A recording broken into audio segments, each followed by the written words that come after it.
She's too old, too plain, and too proud for a man like Cole Whitaker. Margaret Caldwell announced loud enough for the whole platform to hear, just as Eleanor Bennett stepped off the stagecoach.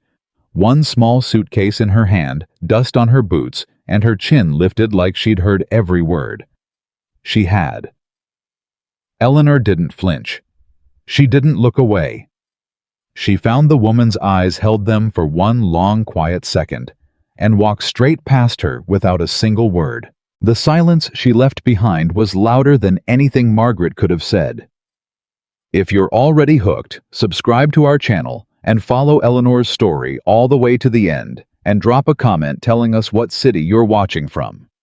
I want to see how far this story has traveled. The stagecoach had been 6 days out of St. Louis.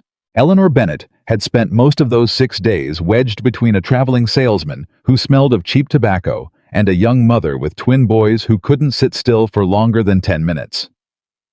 She had not slept more than a few hours at a stretch.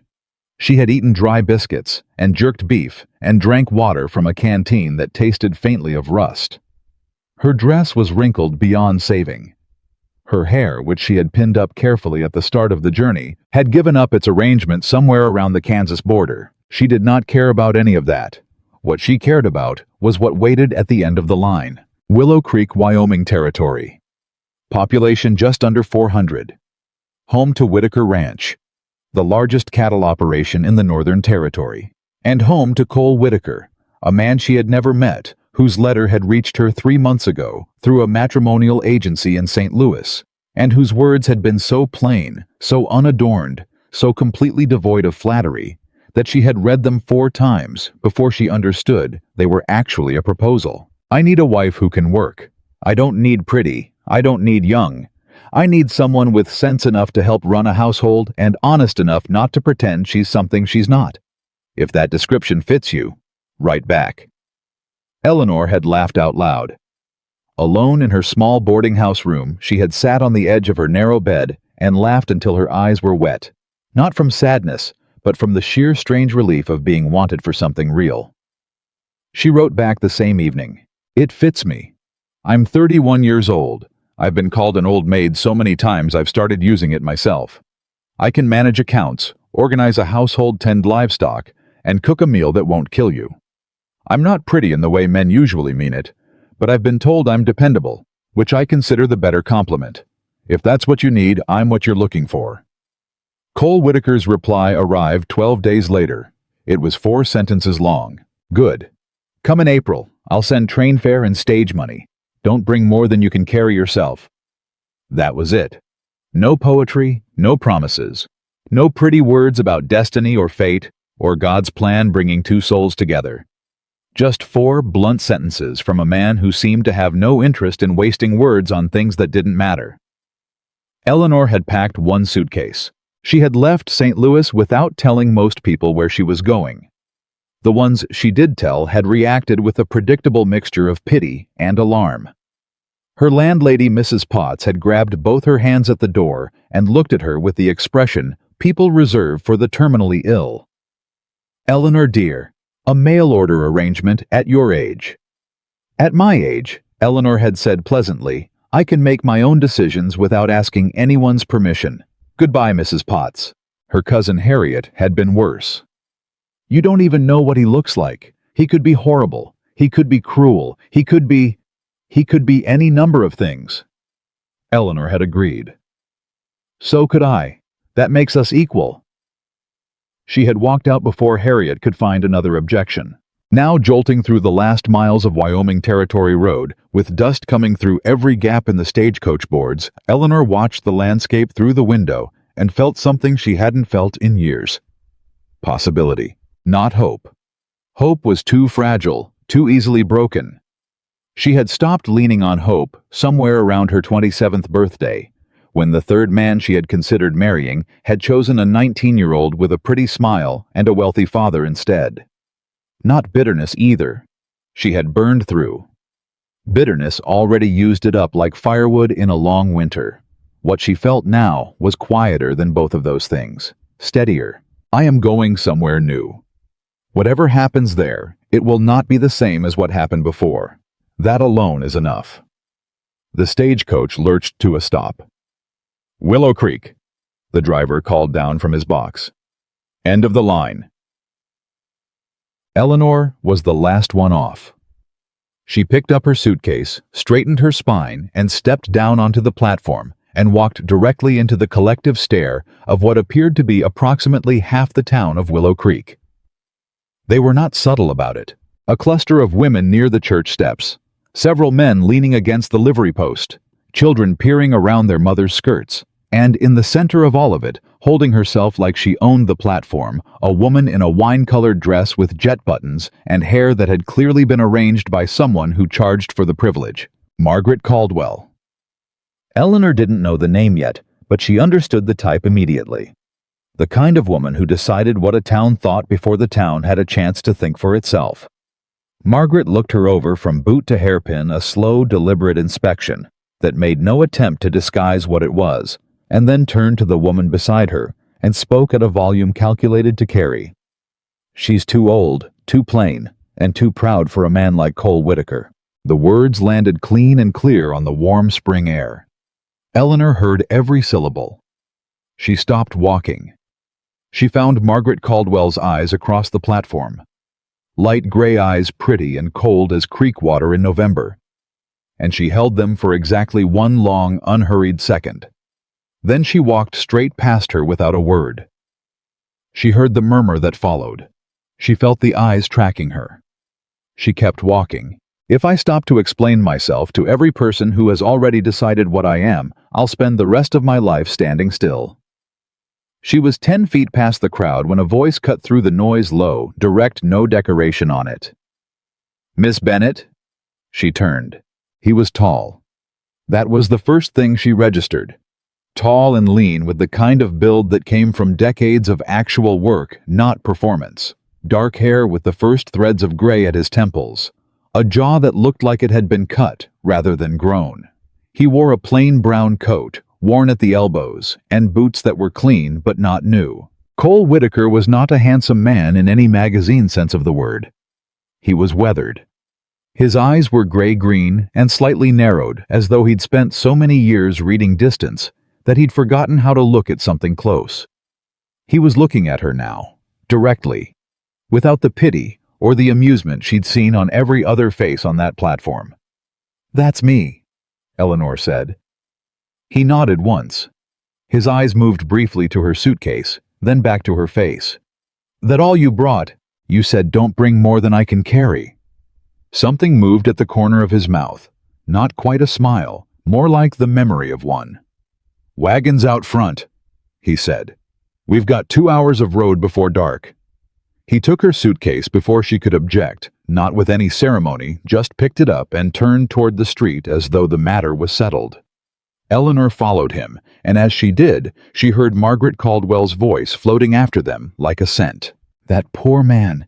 He's going to regret this within the month." Eleanor did not turn around. Cole didn't either. But something in the set of his shoulders told her he had heard it.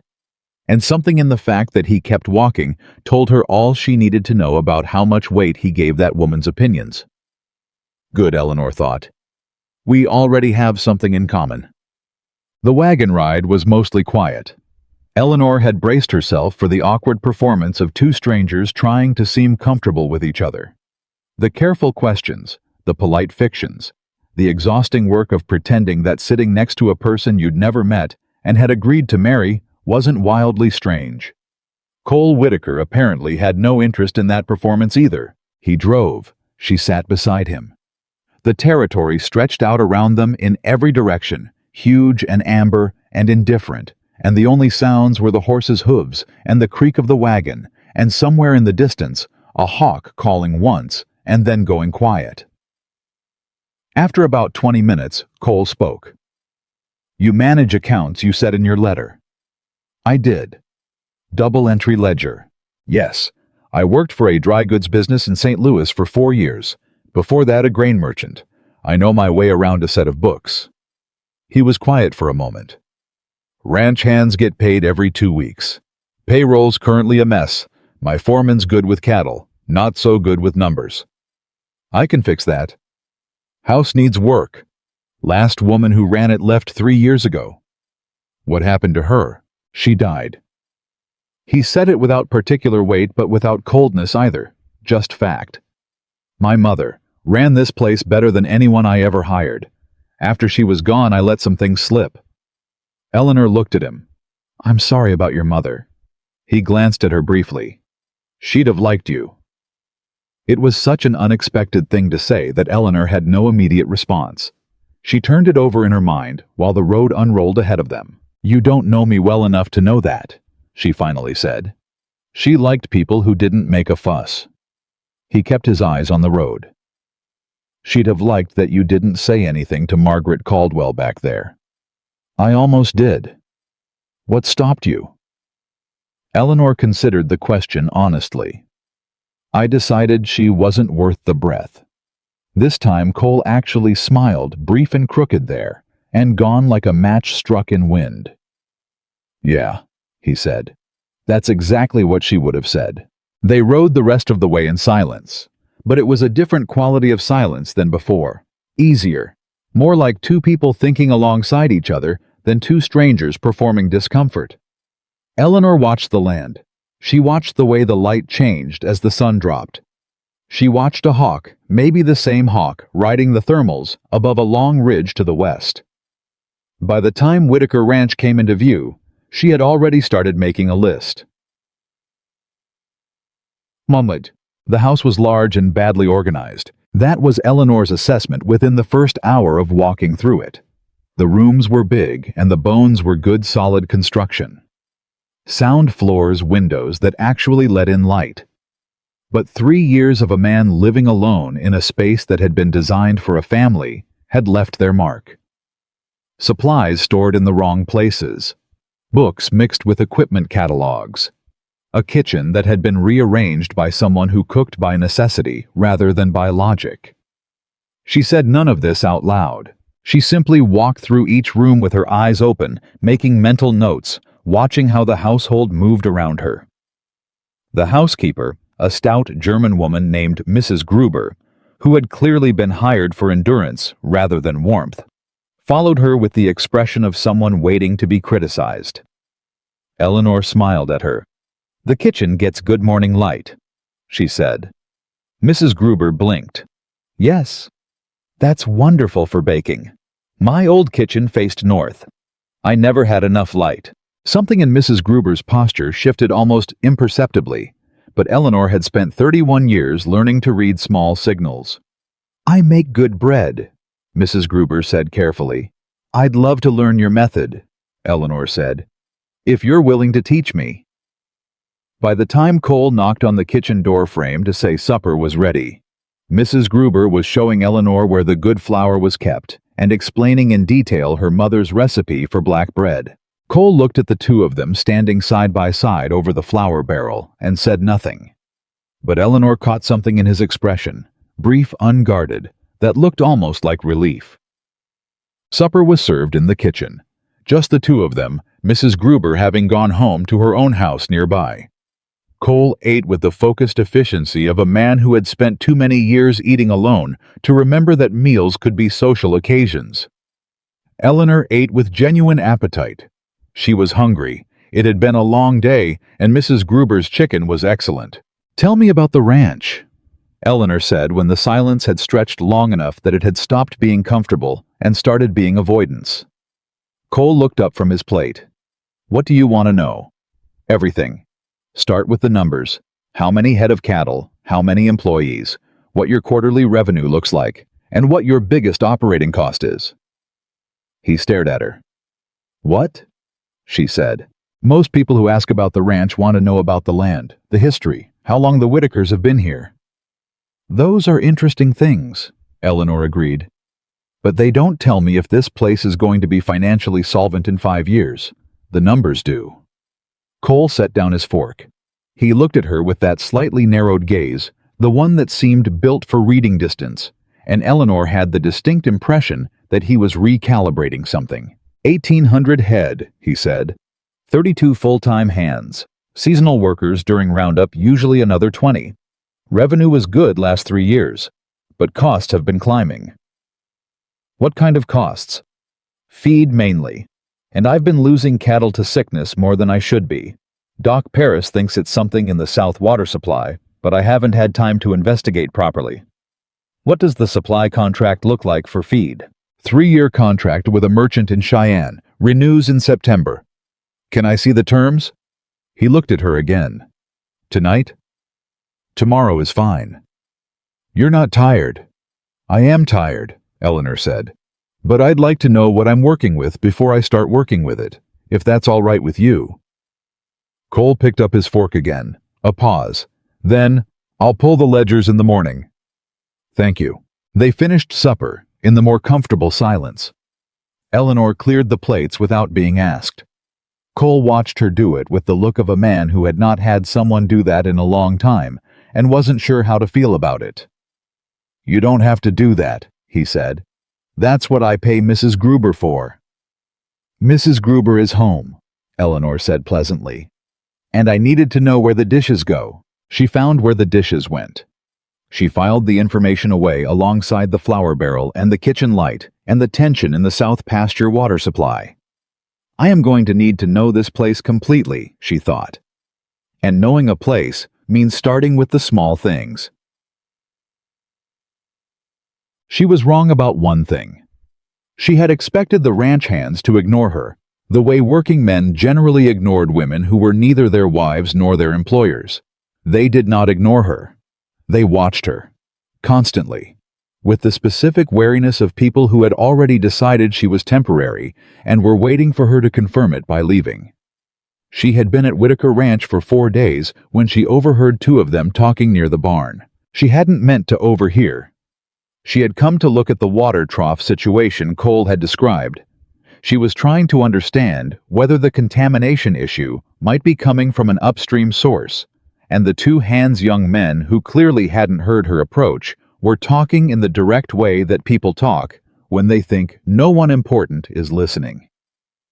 2 weeks, said the taller one. I give her 2 weeks before she's back on the stage east. Henderson gives her 3, said the other. I say less. Look at her, she's soft. City soft. She doesn't know the first thing about real ranch work. She's been out at the books every morning. So numbers aren't the same as work. Cole seems to think she's useful. A short laugh. Cole thinks anything that doesn't complain is useful. He'd think a fence post was useful. Eleanor stepped around the corner of the barn. Both men went rigid. The south water trough, she said without heat. Is the ground around it draining properly after rain, or does it pool? A long silence.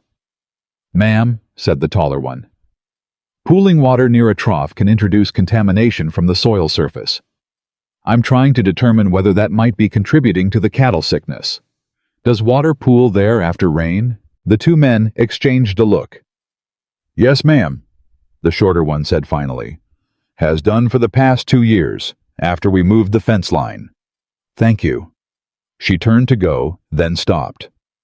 And for what it's worth, I give myself considerably longer than 3 weeks. She walked back toward the house without looking back. Behind her, she heard the taller one say very quietly, She heard us the whole time. And the shorter one, Yeah. Neither of them laughed. She brought it to Cole that evening. He was in the ranch office, a room off the main hall, with a desk buried under 3 years of imperfectly organized paperwork and a window that looked out over the north pasture. She knocked once and came in when he said to. The south water trough, she said. I think the ground pooling after rain is creating surface contamination. If we regrade the drainage slope and add a gravel filter around the base, it should address the issue without relocating the trough. Cole looked up from the papers he was reviewing. You think that's what's making the cattle sick? I think it's contributing. I'd want Doc Paris to confirm, but the timing you described the sickness starting 2 years ago lines up with when the fence line moved and the pooling started. He was quiet for a moment. That's a straightforward fix, he said. Most things are, Eleanor said, once you know what you're looking for. He looked at her. Not the assessing look from the wagon, and not the recalibrating look from supper on the first night. Something different. more direct. "You work fast," he said. "I've spent my whole life having to prove things quickly," Eleanor said. "It's given me good habits." She set the notes she'd made on the desk. He looked at them, neat, organized columns in her compact handwriting. "I'll have Johnson regrade that drainage tomorrow morning," he said. "Good." She turned toward the door. "Miss Bennett." She stopped. "It's Eleanor. You can call me Eleanor." A pause. "Eleanor." Her name in his voice was careful, like he was getting the weight of it right. "Why did you really come out here?" She turned back. He was watching her with that narrow, distance-reading gaze, and she had the sense this was a question he'd been holding since the stagecoach platform.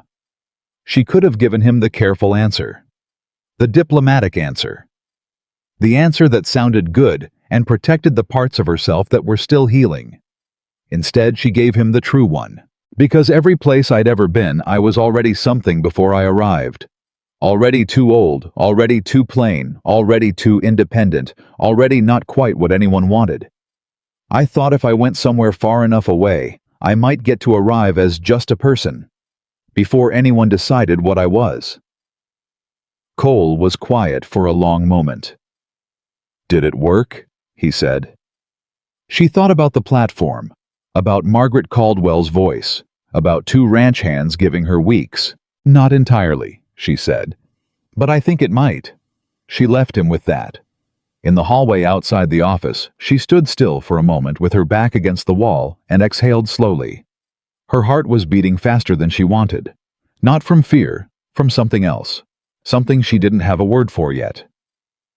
"Give yourself time," she told herself. "Don't rush toward anything. Don't run from anything. Just work. Just be here. See what happens." She went to her room. She pulled out the ledger Cole had given her access to that morning and opened it on the desk by her window, and she went back to work. By the end of the first week, she had found 14 separate accounting errors.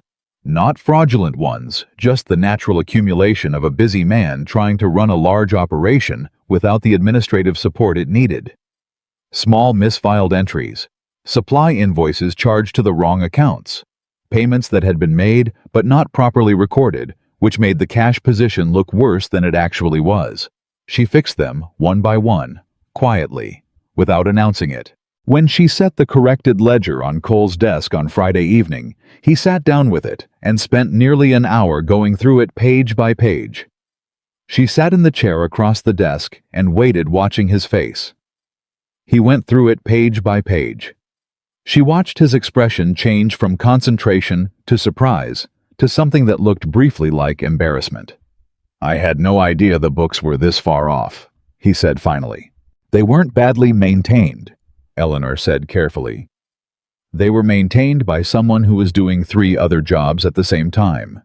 The errors make sense given the circumstances." "I was losing sleep over that operating deficit," he said. "I thought we were in more trouble than—" He stopped. "You're not in trouble," Eleanor said. "You're actually in a stronger position than the raw numbers suggested. Once the livestock sickness costs come down, which I think they will, after we address the water issue, you should see the margin improve significantly." Cole set down the ledger. He looked at her across the desk with an expression she couldn't entirely read, too many layers in it, too much happening behind those gray-green eyes. "I'd like to show you the supply contracts tomorrow," he said. "Get your opinion on the renewal terms." "I'd like that," Eleanor said. She didn't say anything else. She didn't need to. But when she went back to her room that night, she sat on the edge of the bed and let herself feel something she had been carefully not feeling all week. Not satisfaction, not quite that. Something closer to belonging. "I am useful here," she thought. Not tolerated, not pitied, not endured. Useful, genuinely, specifically useful. It was a thing that should have been small. A quiet, practical thing. It felt enormous. The letter from Margaret Caldwell arrived on a Tuesday. It was addressed to Cole, but Mrs. Gruber, who had by this point decided that Eleanor was acceptable company and had begun finding small reasons to share information with her, mentioned it at breakfast with the significance of someone delivering intelligence. "A letter from Mrs. Caldwell," she said, setting it on the table. She sends letters regular, has done for 2 years. Eleanor looked at the envelope. Cream-colored good quality. Her name written in a slanted, confident hand. Is she a friend of Cole's? Eleanor asked. Mrs. Gruber made a sound that was not quite a word. She is a widow, very wealthy. People in town say she has intentions. She picked up her coffee cup with a meaningful air. She did not expect him to send for a wife. Eleanor picked up her own coffee and drank it thoughtfully. When Cole came in from the morning check and found the letter on the table, something shifted in his jaw, almost imperceptibly. But Eleanor had gotten good at reading small signals. He picked it up, held it for a moment, set it back down. You can read it? Eleanor said pleasantly. I'm not going to watch. He looked at her. I'm not making an accusation, she said. I'm just saying. You don't have to manage my feelings about your correspondence. I'm a grown woman. He stood there for a moment, holding the letter with the expression of a man who had been braced for a different kind of conversation and wasn't sure what to do now that he wasn't getting it. Then he set the letter aside entirely and sat down. What's the status on the Cheyenne supply contract? He said. Eleanor pulled out the notes she'd made. The renewal terms are unfavorable. The price per bushel has a built-in escalator clause that's going to cost us significantly more in year 2. I found a supplier out of Denver who's offering better terms on a 2-year commitment. Comparable quality, better price, and they're actually closer to us logistically. Denver's a newer operation. They've been running for 6 years. I've written to 3 ranches who've used them. I should have references back within the week. Cole looked at her notes. His finger moved down the column of numbers. You wrote to other ranches, he said. Is that all right? He paused. It's exactly what I would have done, if I'd thought of it. Now you don't have to, Eleanor said simply. He looked up at her. The letter from Margaret Caldwell sat unopened on the edge of the table between them. Neither of them mentioned it again. It was Margaret herself who forced the issue.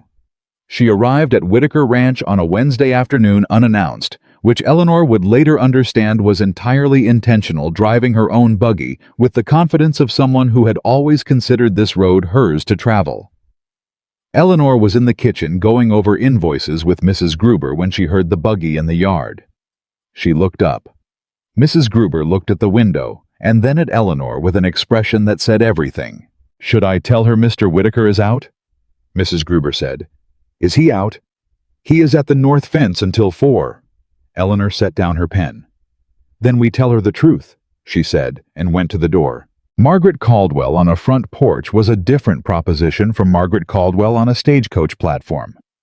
Up close, she was genuinely beautiful. Not young, she was perhaps 34 or 35, but polished in a way that spoke of money spent carefully. She wore a deep blue riding costume, and her hair was perfect under a small hat, and she looked at Eleanor with an expression of gracious pleasantness, so smooth and practiced it was practically impenetrable. Mrs. Whitaker, she said, how lovely to finally meet you properly. I'm Margaret Caldwell. I've been a dear friend of Cole's for some time. Miss Bennett, Eleanor said, we haven't married yet. Come in if you like. I can offer you coffee. Something flickered behind Margaret's gray eyes. The correction had landed. She came in. They sat in the front parlor. Mrs. Gruber brought coffee. Eleanor poured and said nothing particular and waited. Margaret looked around the room with a pleasant, appraising attention that was doing real work. Eleanor could see her cataloging the fresh flowers Eleanor had put on the side table, the account book stacked neatly in the corner, the reorganized bookshelf. You've made some changes, Margaret said. A few small ones. I imagine it's quite an adjustment, coming all this way. A smile.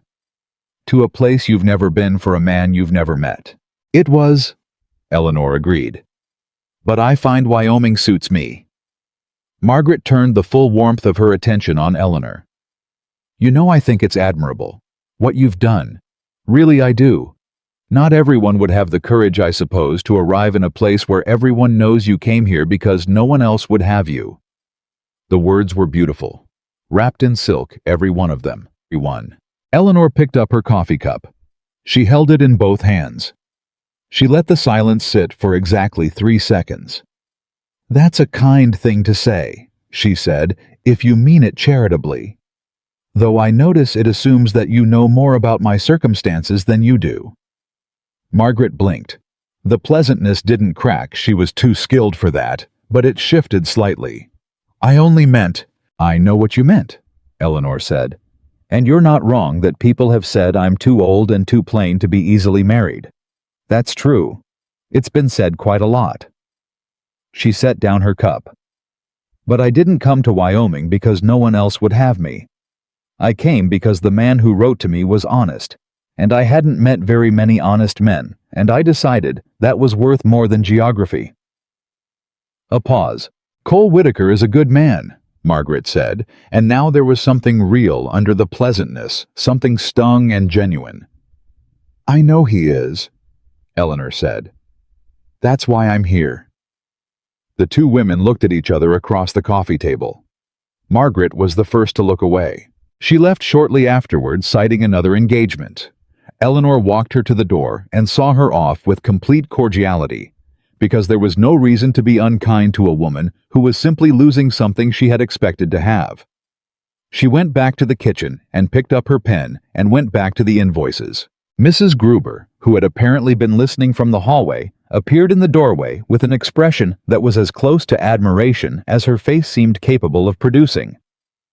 "You handled that well," she said. "She's not a bad person," Eleanor said. "She just thought things would go differently." Mrs. Gruber looked at her for a moment. Then she sat down at the kitchen table and said, "I'll tell you something about this ranch." And Eleanor set down her pen and listened. What Mrs. Gruber told her took most of an hour. She told her about Cole's mother, who had run this place like a general runs an army, and who had loved her son with the fierce, practical love of a woman who knew life was hard and wanted him ready for it.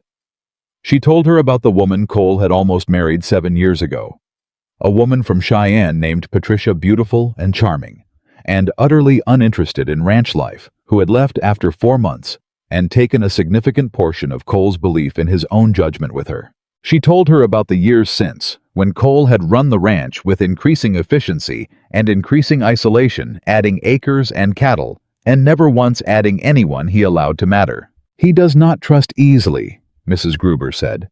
"He is not a man who shows what he feels, but he watches. He has been watching you since you arrived." "I know," Eleanor said. "You don't mind." "I'd rather be watched honestly than flattered falsely." She picked up her pen again. "Give him time. Give me time. I think we'll figure it out." Mrs. Gruber looked at her for another long moment. "Yes," she said in a different tone. "I think you might." It was the Thursday of Eleanor's second week when she found the irregularity in the grazing lease.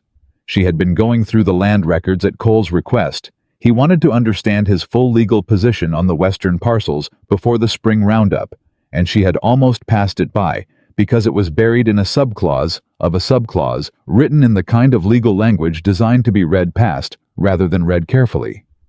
She read it carefully. Then she read it again. Then she sat very still for a moment, doing the arithmetic in her head. The grazing lease on the western pasture, nearly 400 acres of prime grassland that Whitaker Ranch had been using for 11 years, contained a reversion clause that nobody seemed to have noticed. If the leaseholder failed to maintain a specific minimum head count on the property during a defined seasonal period, the lease reverted to the original landholder's estate. Cole had not met that head count last fall. He'd been moving cattle away from the western pasture because of the sickness issue. If someone had noticed that failure and the lease terms specified a 30-day window in which the reversion could be claimed, there was a legal argument to be made that the western pasture had already reverted. Eleanor looked at the date. The window had not closed yet. It closed in 11 days. She went to find Cole. She found him in the barn, his coat off and his sleeves rolled up, working alongside 2 hands on a section of damaged equipment. He looked up when she appeared in the doorway, reading something in her expression immediately. "What?" he said. She held out the lease document. There's a problem. He took it, read it. His jaw tightened. She could see the exact moment he found the clause. "How long have I had this lease?" he said. 11 years according to your records. And nobody ever—" He stopped, breathed. "Who holds the reversion rights?" "The estate of a man named Dodd, Arthur Dodd. He died 4 years ago." "Who manages his estate?" "I don't know yet. That's what I'm going to find out." Cole looked at her. The two ranch hands had gone still, pretending not to listen. "If someone already knows about this reversion," he said quietly, "then they've been waiting for the right moment," Eleanor finished. "Yes, that's what concerns me." A long pause. "I'll get my lawyer on the stage first thing tomorrow," Cole said. "I'd suggest tonight if there's a way to reach him," Eleanor said. "We have 11 days. He looked at her for another moment, that look again layered and unreadable, and measuring something she couldn't quite name. "Yeah," he said. "Tonight." He turned to the hands. "Finish this up," he said. "I've got something to deal with." He walked out of the barn beside Eleanor, and as they walked back toward the house through the cooling afternoon, he said quietly without looking at her, "If you hadn't gone through those records—" "You would have found it eventually," Eleanor said. 11 days from now wouldn't have been eventually. It would have been too late. Eleanor said nothing. "Thank you," Cole said. It was such a simple thing. 2 plain words said simply by a man who Eleanor was already learning didn't say things he didn't mean. She felt them settle somewhere deep. "That's what I'm here for," she said, and she meant it as a practical statement. But as she said it, she heard something else in her own voice, something quieter and more private, something she wasn't entirely ready to look at directly yet. "That's what I'm here for. Not just the ledgers, not just the lease clauses, not just the drainage slopes and the supply contracts and the water troughs.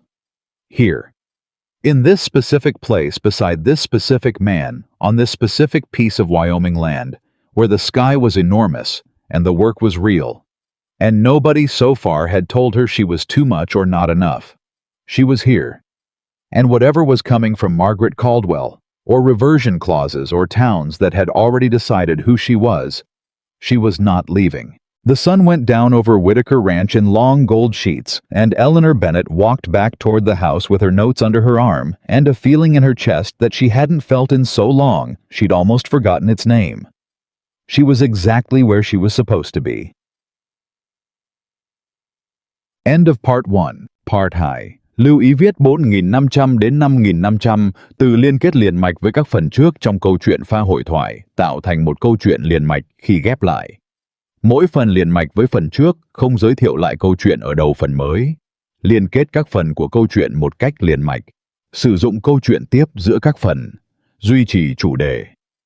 Tránh ngắt quãng, đột ngột, không sử dụng gạch đầu dòng hoặc tiêu đề phụ phong cách kể chuyện Mỹ Hoa Kỳ, giống văn giàu cảm xúc chân thực và gần gũi, không mô tả cảnh, tập trung vào hành động, cảm xúc và tâm lý nhân vật.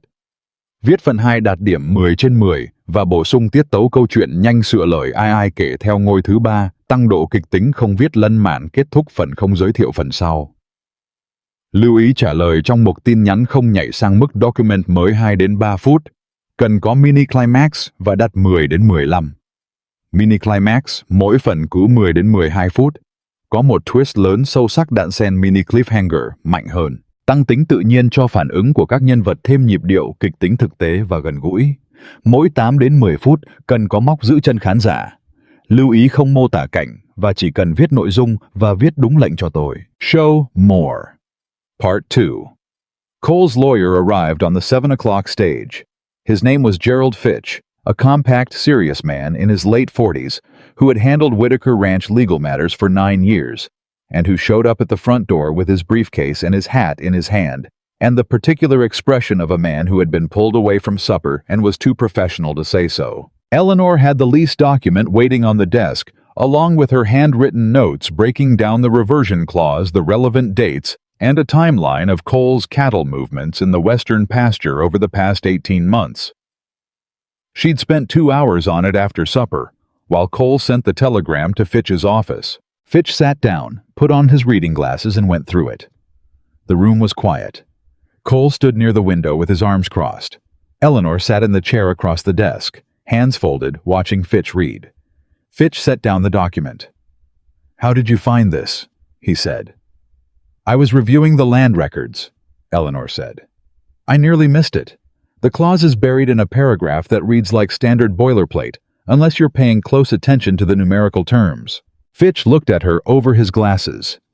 Then he looked at Cole. Something passed between the two men, a quick, unspoken exchange that Eleanor couldn't entirely read. "It's a valid clause," Fitch said. "If the head count fell below the threshold during the designated period, the reversion rights become actionable." "Did it fall below?" Cole asked. Fitch looked at his notes, at Eleanor's timeline. His jaw tightened slightly. "Based on what's here, yes. In October when you moved the cattle. Then someone can claim the western pasture." "Someone can try," Fitch said. "The question is whether anyone knows about this and whether they've been in a position to document your head count during that period." He pulled off his glasses. "Who has access to your cattle records?" "My foreman," Cole said. "Henderson. And I keep a copy in the office here." "Anyone else?" A pause. Cole looked at Eleanor. Eleanor thought about what Mrs. Gruber had told her, about the estate of Arthur Dodd, about the reversion rights sitting dormant in a dead man's paperwork for 4 years. "I think," Eleanor said carefully, "that someone has already been watching this. I don't think the reversion clause was an accident. I think it was put there to be useful at exactly the right moment." Fitch looked at her. "That's a serious accusation." "It's not an accusation," Eleanor said. "It's a hypothesis, one that fits the evidence." She leaned forward. "Who manages the Dodd estate?" Fitch went still. It was a small stillness, barely a pause, but Eleanor caught it. "You know," she said. Fitch set his glasses down on the desk very carefully. "The Dodd estate was taken into receivership 2 years ago," he said. "It's managed by a trust company out of Cheyenne. The principal trustee is a man named Warren Aldis." The name meant nothing to Eleanor. It meant something to Cole. She saw it happen, a subtle tightening across his face, something clamping down behind his eyes. "Aldis?" he said. It came out flat and quiet, the way people say things they've been afraid of saying. "You know him," Eleanor said. "I know of him." Cole's voice was careful now, each word set down deliberately, the way you'd set something fragile on an unsteady surface. "He's been buying up land in this territory for the past 3 years. Small parcels mostly. Distressed properties. He has a way of showing up right when people are vulnerable. And now he has reversion rights to 400 acres of your best grazing land," Eleanor said. "If he knows about the headcount failure." "Assume he does," Eleanor said. "What does he do next?" Fitch and Cole looked at each other again. "He files," Fitch said. "He files a claim with the Territorial Land Commission, and he argues the reversion. We contest. It becomes a legal fight." "How long does that take?" "Months, possibly longer." "And in the meantime?" "In the meantime," Fitch said, "the western pasture is in dispute. You can't operate it normally. Spring roundup gets complicated. Your headcount numbers for the season are affected." "Which affects your revenue," Eleanor said, looking at Cole. "Which affects the operating margin I was just beginning to stabilize." The room was very quiet. Cole uncrossed his arms and walked to the desk. He looked at Eleanor's timeline, her careful handwriting, the neat columns of numbers. "He's been waiting for this," Cole said. It wasn't a question. "I think so," Eleanor said. "How do we stop him?" Eleanor had been thinking about this for the last 3 hours. She pulled a second sheet of notes from beneath the timeline. "The reversion clause has a cure provision," she said.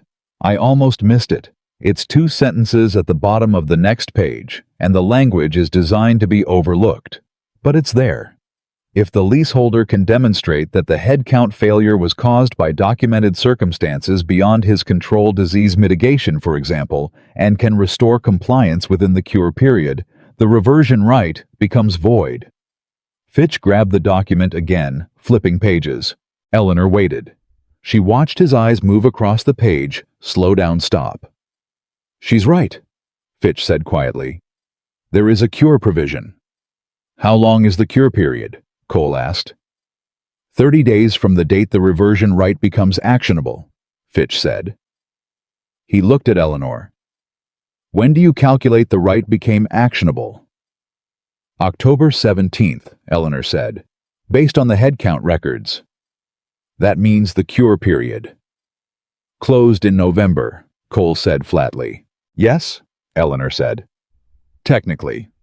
She held his gaze. "But the cure provision requires that the original leaseholder be notified in writing when a reversion right becomes actionable.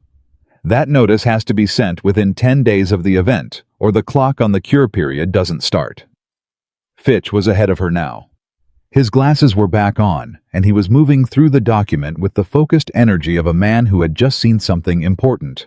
"If no formal notice was sent," he started, "then the cure period never legally commenced," Eleanor finished. Silence. Then Fitch looked up from the document and said in a completely different tone, "Where did you learn to read a contract?" 4 years working for men who thought I was just keeping their accounts," Eleanor said.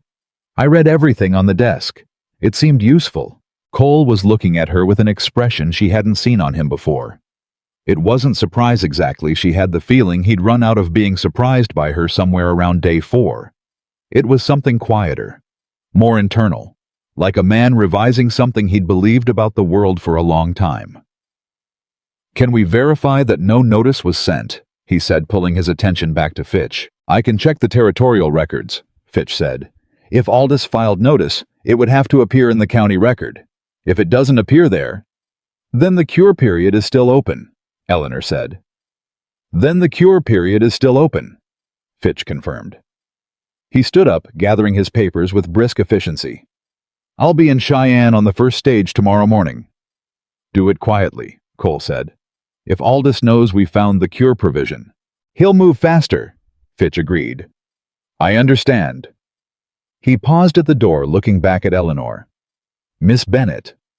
"Yes. That was excellent work." He said it simply, without flattery, the way professionals recognize each other. Eleanor nodded once. "Thank you." Fitch left. The house went quiet. Eleanor could hear the night sounds coming through the window, the distant movement of cattle, the wind in the grass, a horse shifting in the barn. Cole sat down in the chair across from her. He had the look of a man who had just absorbed a blow and was taking a moment to assess what was broken. "He's been planning this," Cole said. "Almost certainly." "For how long?" "Long enough to wait for the right conditions." Eleanor paused. "The cattle sickness in the western pasture, I don't think that was coincidence either." Cole looked at her sharply. "The water contamination," she said. "The timing. You started moving cattle away from the western pasture because of the sickness. That's what pushed your head count below the threshold. If someone introduced the contamination deliberately, that's a hell of an accusation." "I know." She held his gaze steady. "I'm not making it officially. I'm telling you what the pattern looks like." Cole was quiet for a long moment. His hands were flat on the desk, and she could see the tension in them, the controlled, careful stillness of a man keeping a very tight rein on something that wanted to move fast and hard. "If you're right," he said. "If I'm right, then we need proof before we say it to anyone else. Suspicion without evidence only makes you look paranoid." She stood up, gathering her own papers. "Let's wait for Fitch. See what the county records show. Then we decide what we know and what we only think we know." Cole looked up at her. "You're very calm," he said. "I'm not calm," Eleanor said honestly. "I'm just better at working while I'm not calm than I used to be." She tucked the notes under her arm. "Get some sleep if you can. Tomorrow's going to be a long day." She was almost at the door when he said her name. "Eleanor." She stopped. "Why do you care this much?" he said. "About this ranch, about this fight. You've been here 2 weeks." She turned and looked at him. really looked at him, the tired line of his shoulders and the guarded, genuine question in his eyes. "Because it's mine now, too," she said. "Or it will be, and I don't give up on what's mine." She left him with that, and this time when she heard him exhale slowly in the empty office behind her, she let herself feel the full weight of what she'd just said. She meant it, every word. Fitch's telegram arrived on Saturday morning. Eleanor was in the kitchen with Mrs. Gruber when Henderson brought it in from the gate, a folded paper with the Cheyenne stamp on it already 24 hours old. She read it first because Cole was out at the north fence and Henderson couldn't reach him fast enough. 3 sentences. No formal notice recorded in county record. Cure period still actionable. Aldous knows. He filed yesterday morning. Eleanor stood in the kitchen, holding the telegram with Mrs. Gruber, watching her from across the flour barrel. "Bad news?" Mrs. Gruber said. "The kind you plan for," Eleanor said. She handed the telegram to Henderson. "Find Cole, right now. Tell him Fitch needs him to respond by end of business today." Henderson was already moving. Eleanor went to the office. She sat down at the desk and pulled out the lease document and Fitch's most recent letter and her own notes, and she began drafting the response, not because it was her place to draft it, but because when Cole arrived 20 minutes later, still dusty from the fence line, she wanted him to have something to work with and not a blank page. He read her draft in silence, standing at the desk still in his coat. Then he sat down and picked up the pen. "Change the 3rd paragraph," he said. "That part about the contamination, I don't want to claim it was deliberate until we have evidence." Agreed. Eleanor leaned over and crossed out the relevant lines, rewrote them in the margin. "There. That's softer. We're claiming unforeseen livestock health emergency rather than deliberate interference. Same legal effect, less provable opposition from Aldous." Cole read the revised version, nodded once, signed it. "Get this to Fitch by the afternoon stage," he said to Henderson, who had appeared in the doorway. Henderson took the papers and was gone. Cole leaned back in the chair.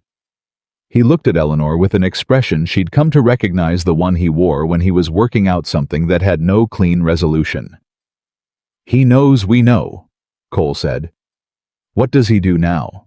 "He applies pressure from another direction," Eleanor said. "That's what people like Aldous do. The legal route is one attack, but they rarely rely on only one." Meaning I'd watch your supply contracts, your staff, your social relationships in town. She met his eyes. "And I'd be careful about what Margaret Caldwell knows." The name landed between them. Cole's expression shifted not defensively, but with the careful attention of a man who was recalibrating again. "Margaret and Aldous don't know each other," he said. "Are you certain?" A pause. "No," he said. "I'm not." "Then keep that in mind." He looked at her for a long moment. "You don't trust her." "I don't trust the timing," Eleanor said. "She came here unannounced the same week I found the lease clause. Maybe that's coincidence." She shrugged slightly. "I like to know which things are coincidence before I assume they are." Cole said nothing. He was thinking she could see it, the gears behind his eyes, the slow, careful process of a man who had built his whole life on being certain before he moved. "I've known Margaret Caldwell for 6 years, he said finally. "I know," Eleanor said. "I'm not asking you to stop knowing her. I'm asking you to be careful about what she knows." Another silence. "That's a very specific kind of careful," Cole said. "Yes," Eleanor agreed.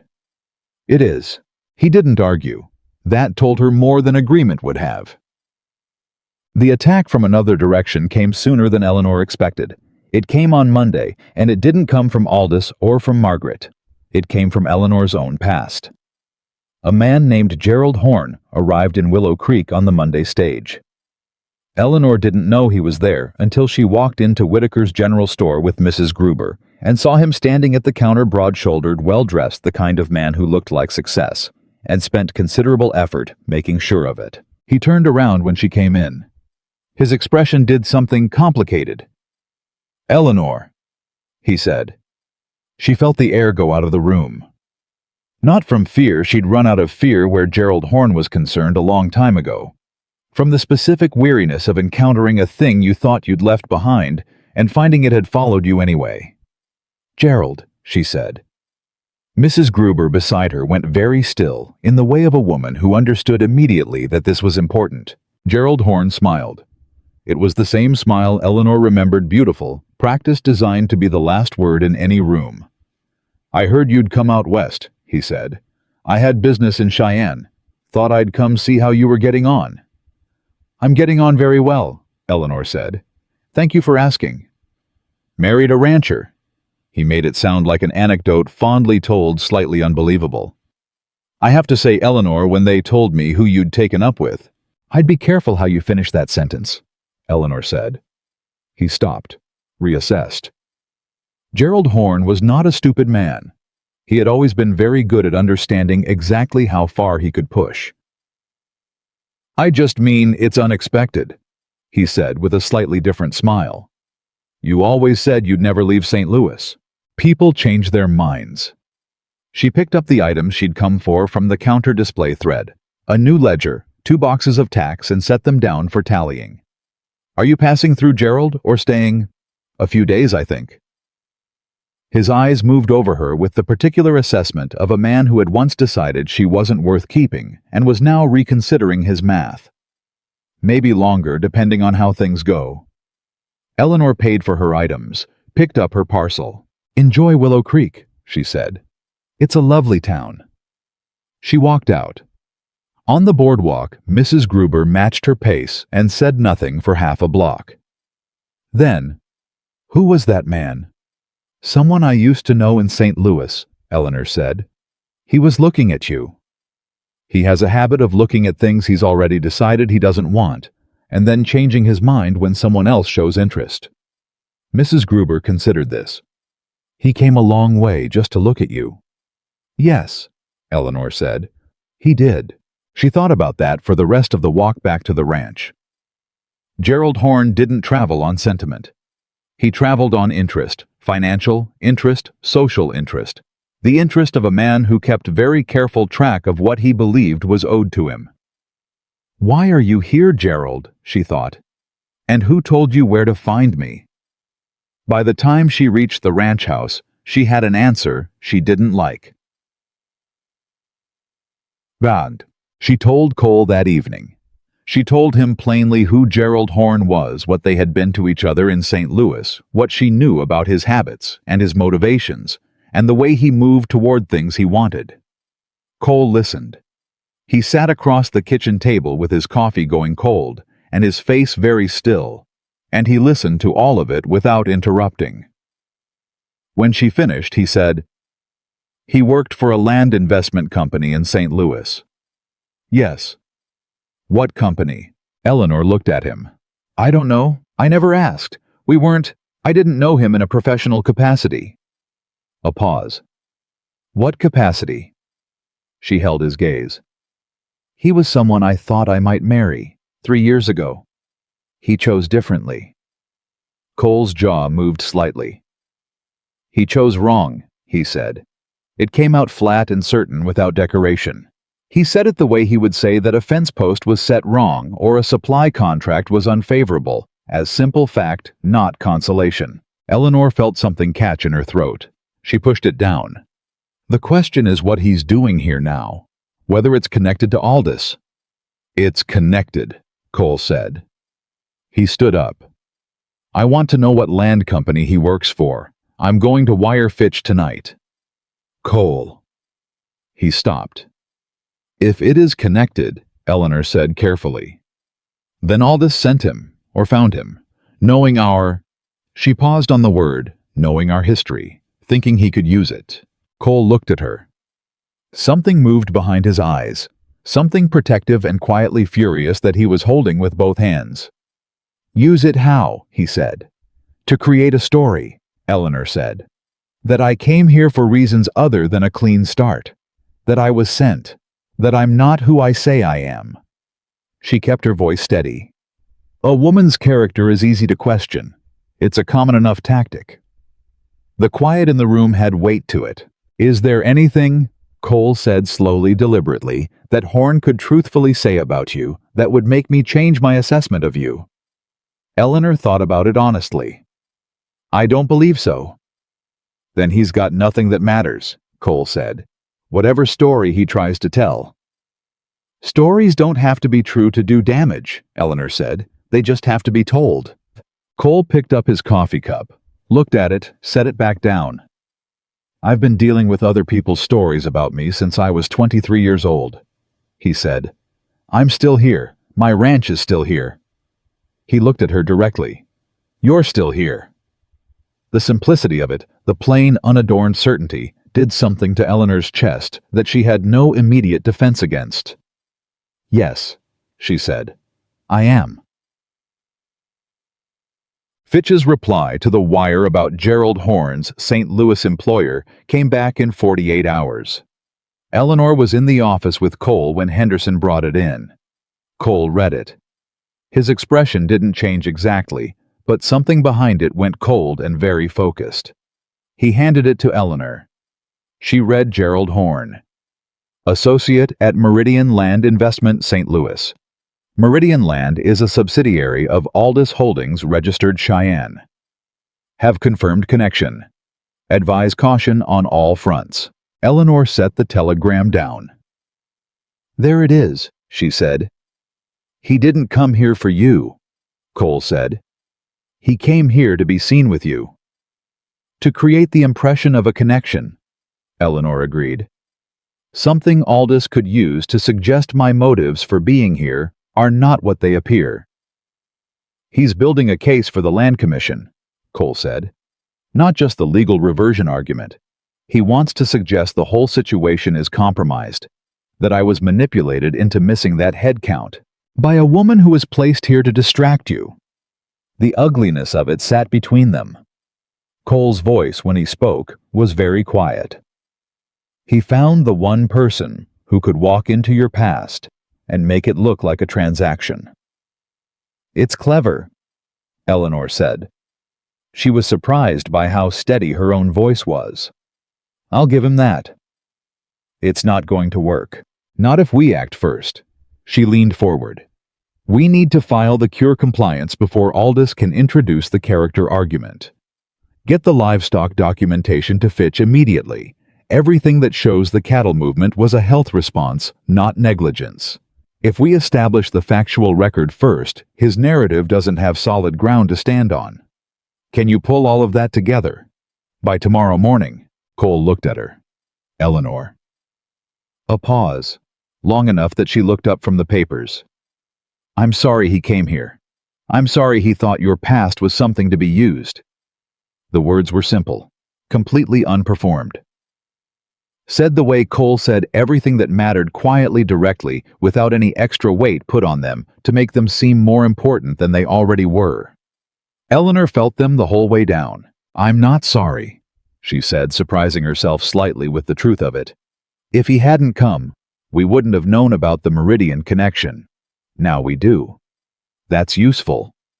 Cole studied her face for a moment. "You turned it into something useful," he said. "It's what I do," Eleanor said simply. She went back to the papers, but her hands under the desk where Cole couldn't see them were not entirely steady. Chad. She worked through the night, not because Cole asked her to. He had in fact told her twice to get some rest, and both times she had thanked him and kept working. By 2 in the morning, the kitchen was quiet except for the lamp and the occasional settle of the house, and Eleanor had assembled a complete documentation package.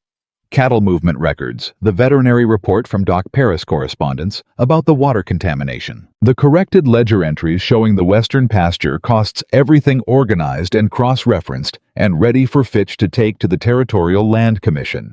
She was reviewing the last section when she heard footsteps in the hallway. Cole appeared in the kitchen doorway. His hair was unkempt, and he had the look of a man who had tried to sleep and given up. He looked at the spread of papers on the table, at Eleanor, at the lamp turned low at the coffee gone cold beside her. "You haven't slept," he said. "I will when this is finished." She didn't look up from the page. "Why are you awake?" A pause. Couldn't. He came into the kitchen and, without asking, picked up her coffee cup and went to refill it. Eleanor watched him, the matter-of-fact ease of it, the complete absence of any performance. He set the refilled cup back in front of her and pulled out the chair across the table and sat down. "What else needs to be done?" he said. "Sit there and look through the livestock register for September and October," Eleanor said. "Mark any entry where the Western pasture head count is recorded. I need to cross-reference it with the lease threshold numbers." Cole picked up the register without comment and opened it and began reading. They worked across the table from each other in the lamplight and the quiet. Neither of them talked much. The clock on the wall marked the hours. At some point, Mrs. Gruber's bread left to prove overnight filled the kitchen with a faint, yeasty warmth. At 3:15, Cole said, "Here, October 9th. Henderson wrote in the count himself 204 head in the Western pasture." Eleanor checked her notes. "The threshold is 250, so the failure began October 9th. That's when Doc Paris told me to start moving them," Cole said. "I remember because it was the same day we lost 3 head to the sickness." "Do you have that in writing? His recommendation?" "He would have it in his records. We need a letter from him confirming it, signed and dated." Eleanor made a note. "Can you reach him first thing?" "I'll go myself," Cole said. She looked up at him across the table. He was leaning forward with both forearms on the table, the register open in front of him, and the lamp caught the tiredness in his face, and something else underneath it. A focused, settled determination that she had come to recognize as the particular way Cole Whitaker committed to things. He didn't commit easily. She had already learned that. But when he did, it was complete, without reservation. "Cole," she said. "Yeah. When this is over, the legal fight, all of it, I want to dig up the rest of the Dodd estate records. I want to know if there are other clauses in other agreements that Aldous could use. I want to go through every piece of paper on this ranch." Cole looked at her steadily. "That's going to take months." "I know." "You're planning months ahead," he said. "I told you," Eleanor said. "I don't give up on what's mine." The word mine sat in the air between them. Cole was very still. Then slowly something in his face, the held, guarded quality that she had watched him carry since the stagecoach platform shifted. Not dramatically, not like a wall coming down, more like a door that had been stuck for years opening just enough to let the air through. "No," he said quietly. "I'm beginning to see that you don't." Eleanor looked at him for one long moment. His eyes gray-green and tired, and something else she didn't have a clean word for, looking back at her across the lamplight and the paperwork and the hard practical evidence of everything she had done in the 3 weeks since she had stepped off a stagecoach with one suitcase and refused to apologize for any of it. She looked down at her papers. "October 9th, she said. "Doc Paris's letter. First thing." "First thing," Cole agreed. They worked until the lamp began to dim, and outside the kitchen window, the Wyoming sky went from black to the deep bruised purple that comes just before dawn, and Eleanor Bennett sat at the table of Whitaker Ranch with ink on her fingers and a case she was going to win, and felt quietly, privately, completely, that she had never in her life been more exactly herself than she was right now. The morning brought Doc Paris's letter written in a firm hand and dated to confirm his October 9th recommendation to relocate the Western pasture herd for health containment purposes. It also brought Gerald Horn to the ranch gate. Eleanor saw him from the office window. He came up the road on a hired horse alone and stopped at the gate where Johnson was posted. And there was a brief conversation, and then Johnson turned toward the house. Eleanor was at the front door before Johnson got there. "Man at the gate asking for Miss Bennett," Johnson said. He had the careful neutrality of a man who understood the situation and wasn't touching it. "Thank you, Johnson," Eleanor said. "Tell him Miss Bennett is not available." Johnson nodded and turned back. Eleanor watched from the window. She watched Gerald receive the message, watched the calculation move across his face. She knew that face knew every expression that crossed. It had spent a year learning it, and another year learning to stop caring what it meant. She watched him say something to Johnson, watched Johnson shake his head. Gerald Horn looked at the house for a long moment. Then he turned his horse and rode back the way he'd come. Cole appeared at her shoulder. He had seen it too. "He'll try again," Eleanor said. "Let him." Cole's voice was level. "He's got nothing here." "He'll go to town instead," Eleanor said. "He'll talk to people. He's very good at talking to people." "So am I," Cole said, "when I need to be." She looked at him. "I haven't been," he said. "Good at talking to people in town. I've let them form their own opinions for too long and not bothered correcting them." He paused. "I think that needs to change." Eleanor turned this over. "What are you suggesting?" "I'm suggesting we go to town," Cole said. "Together. And let people see who you actually are, not who Horn is about to tell them you are." Eleanor looked at him steadily. "You want to take me to town and stand next to me in public." "I want to take my future wife to town," Cole said. "And stand next to her in public." Yes. The phrase "my future wife," so plain and direct, without any of the tentative language she'd been bracing for, landed somewhere she wasn't prepared for. "All right," she said when she trusted her voice again. "Tomorrow," Cole said. "Tomorrow," Eleanor agreed. She turned back to the window. The gate road was empty. Gerald Horn was gone, but she knew with a certainty that had nothing romantic in it and everything practical that the real fight was just beginning, and that it would be fought not only in the Territorial Land Commission's records office, but on the streets of Willow Creek, in the eyes of a town that had already decided what Eleanor Bennett was, and hadn't yet discovered how badly they were wrong. She had been waiting her whole life to show them. They went to town the next morning. Eleanor wore her second-best dress, the gray wool with the white collar clean and pressed, and entirely unspectacular, because she had decided a long time ago that dressing to impress people who had already dismissed you was a form of surrender. She pinned her hair up neatly and put on her good boots, and got into the wagon beside Cole without ceremony. Cole wore what he always wore, clean shirt, good coat hat that had seen some weather. He didn't dress up for Willow Creek, and Eleanor respected that about him more than she could easily explain. They rode the 2 hours in the kind of silence that had become comfortable between them, not empty, not avoidant, but working. Eleanor was running through the documentation package in her head. Cole was watching the road with the expression of a man preparing for something he'd been putting off. "Have you been to town much?" Eleanor asked. "Since your mother died." "For business?" Cole said. "Not for anything social." People noticed. "I know they did." "They interpreted it as grief turning into arrogance," Eleanor said. "In my experience, that's what people usually decide when someone stops showing up." Cole glanced at her. "Is that what they say?" "It's what Margaret Caldwell implied when she came to the house, carefully." Eleanor looked ahead at the road. "She's been positioning herself as the person who understands you, the one who's been patient while you've kept yourself apart." A pause. "She has been patient." "I know," Eleanor said. "I'm not questioning her feelings, Cole. I'm telling you how the story reads from outside. Right now, to the people of Willow Creek, you chose a stranger over a known quantity, someone they could vouch for." She turned to look at him directly. "They need to see why." Cole was quiet for a long moment. "I'm not good at performing for people." "I'm not asking you to perform," Eleanor said. "I'm asking you to show up. There's a difference." He thought about that. "Yeah," he said finally. "There is." They rode the rest of the way in silence, but something had settled between them, a shared understanding of what this morning was actually about, and why it mattered, and what they were walking into.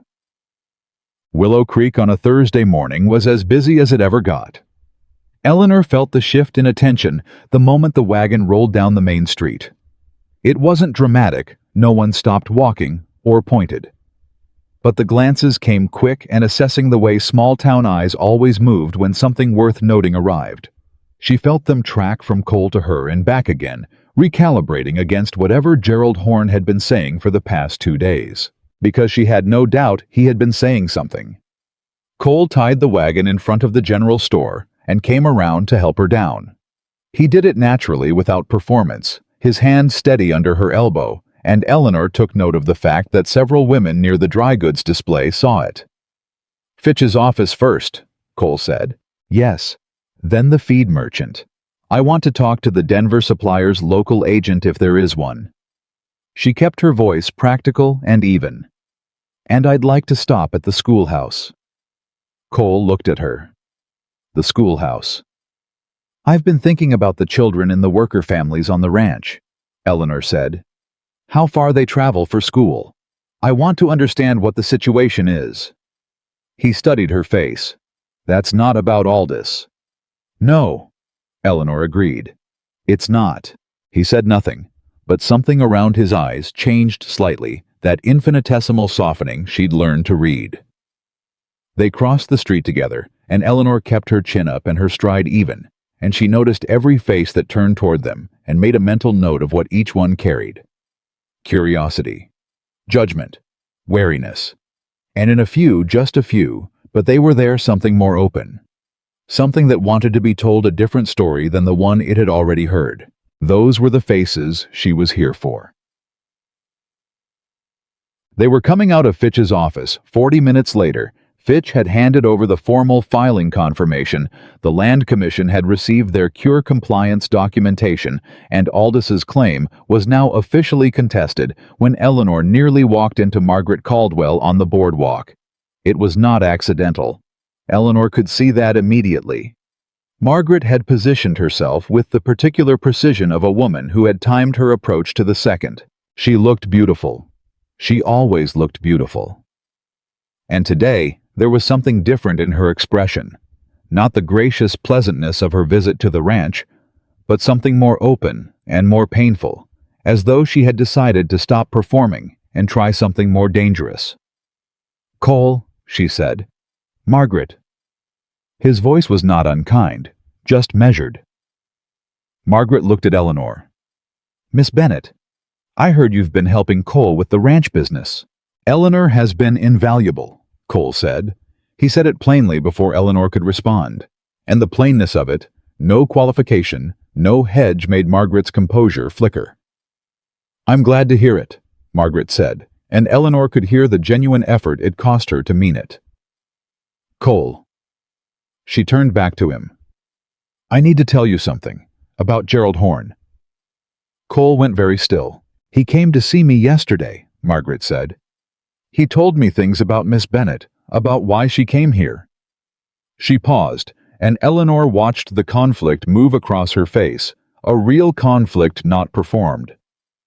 "He said she was placed here by business associates of Aldis to create a distraction, to give Aldis time to build his case." A moment of complete silence on the boardwalk. Then Cole said, "And what did you say to that?" Margaret looked at him. "I told him I didn't believe it."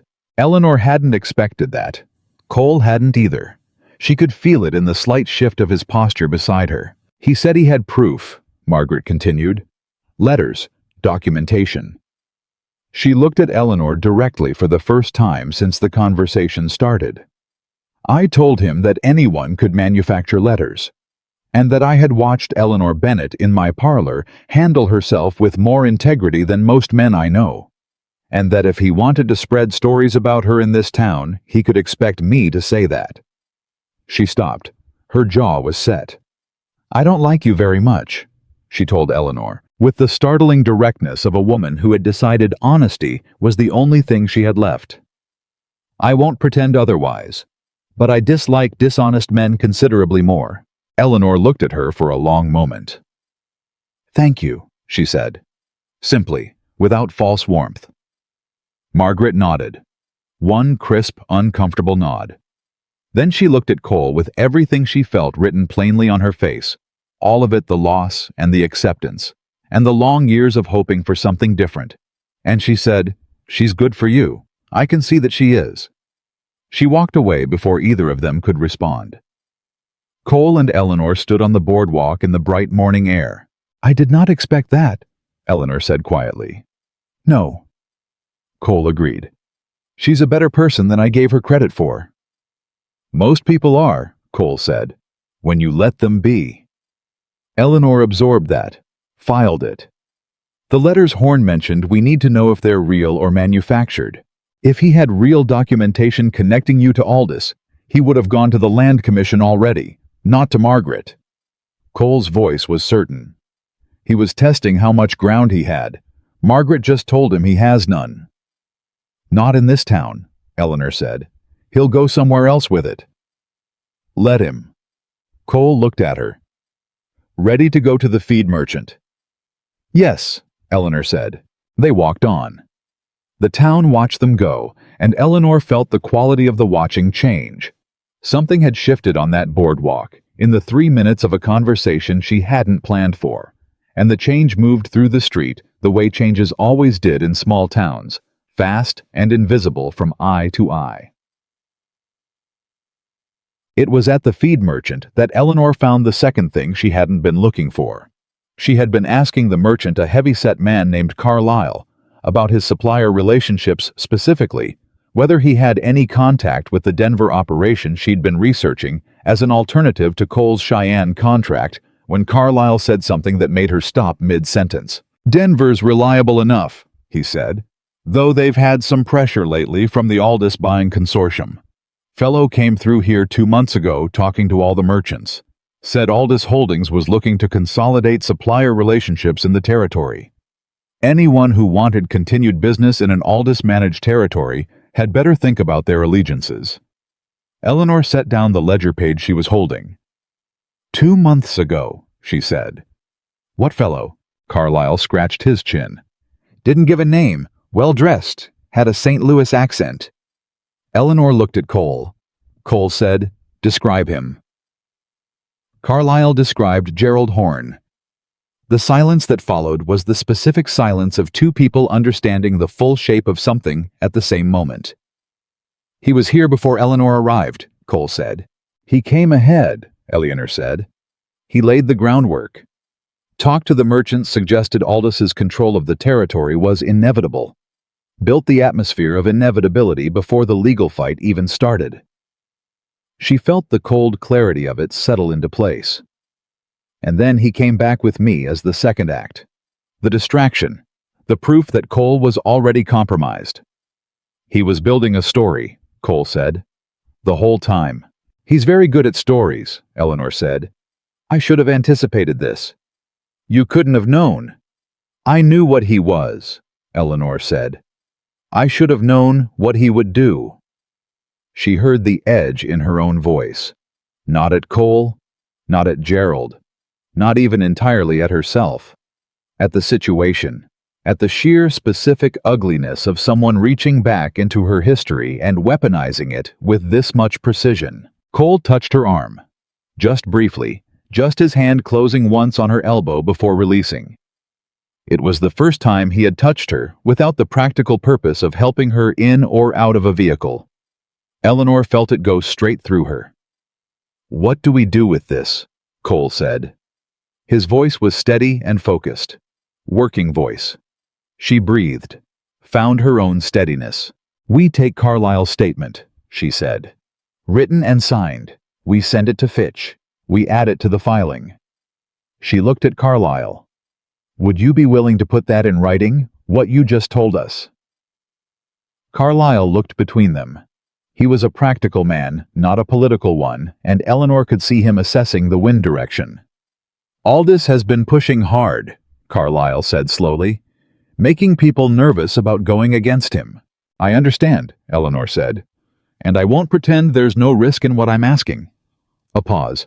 But I will tell you, she continued, that Warren Aldous doesn't own this territory yet, and he won't if the Land Commission gets complete information about how he operates. She held Carlisle's gaze. Your statement wouldn't be alone. It would be part of a record that includes legal documentation, veterinary evidence, and financial records that show a pattern of deliberate manipulation. She paused. He's done this before, hasn't he? To other ranches, other merchants. Carlisle's expression confirmed it before his words did. Dodd wasn't the only one, he said quietly. There were 2 others, smaller operations. They didn't fight. We're fighting, Eleanor said. Carlyle looked at her for a long moment. Then he reached under the counter for paper and a pen. John. They came out of the feed merchant with a signed statement, and Eleanor's heart going somewhat faster than she was letting anyone see. Cole walked beside her without speaking for half a block. Then, 2 other operations. Yes. Aldous has done this before. Systematically. Yes. Eleanor kept walking. Which changes what this is. From a land dispute to a pattern of deliberate fraud across the territory, Eleanor said. That's not a local land commission matter anymore. That's a federal matter. Cole stopped walking. Eleanor stopped too. He was looking at her with that distance-reading gaze, but it was focused very close now. Focused on her. If we push that argument, he said, we're not just fighting for the western pasture, we're going after Aldous directly. Yes. He'll fight back harder. Yes. He has more resources than we do, more connections. He's been operating in this territory for years. Yes, Eleanor said. All of that is true. And you think we should do it anyway? She looked at him steadily. I think that if we only fight for the western pasture, we win this battle, and Aldous moves on to the next ranch, the next merchant, the next family who didn't know to read the subclauses. She paused. But that's your decision, Cole. This is your land, your risk. I can tell you what I see and what I think should be done, but I won't make that choice for you. Cole held her gaze for a long moment. A woman walking past them on the boardwalk glanced at them with undisguised curiosity and kept moving. What do you need? Cole said. Eleanor felt something release in her chest. Fitch first. We need to understand whether a federal argument is viable before we commit to it. And I want to talk to the families from the 2 other operations Carlyle mentioned. If they lost their land to Aldous, their stories are evidence. That could take weeks. Then we start today, Eleanor said. Cole looked at her for one more moment. Then he turned back the way they'd come. Fitch's office, he said. Again. Eleanor fell into step beside him. They were still in Fitch's office at 2 in the afternoon when the door opened and Henderson came in looking like he'd ridden hard. He had. Problem at the ranch, he said to Cole, and his voice had the particular controlled urgency of a man delivering bad news to his employer. Water's down in the North Trough, cattle are bunching, and somebody cut the fence line on the east border.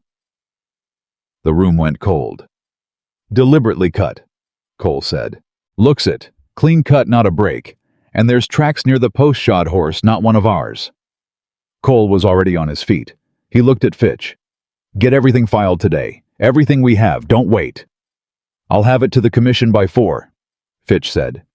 He was already moving toward his filing cabinet. Cole looked at Eleanor. Go, she said. I'll stay with Fitch and make sure the filing is complete. He hesitated for just a second, and she saw in that second something she didn't have time to examine. A flicker of something personal that had nothing to do with the legal situation. Then he nodded. Henderson will take you home when you're done, he said. Don't go anywhere alone. I won't, she said. He left. She heard his boots on the boardwalk and then the sound of horses moving fast. Eleanor turned to Fitch's desk and sat down.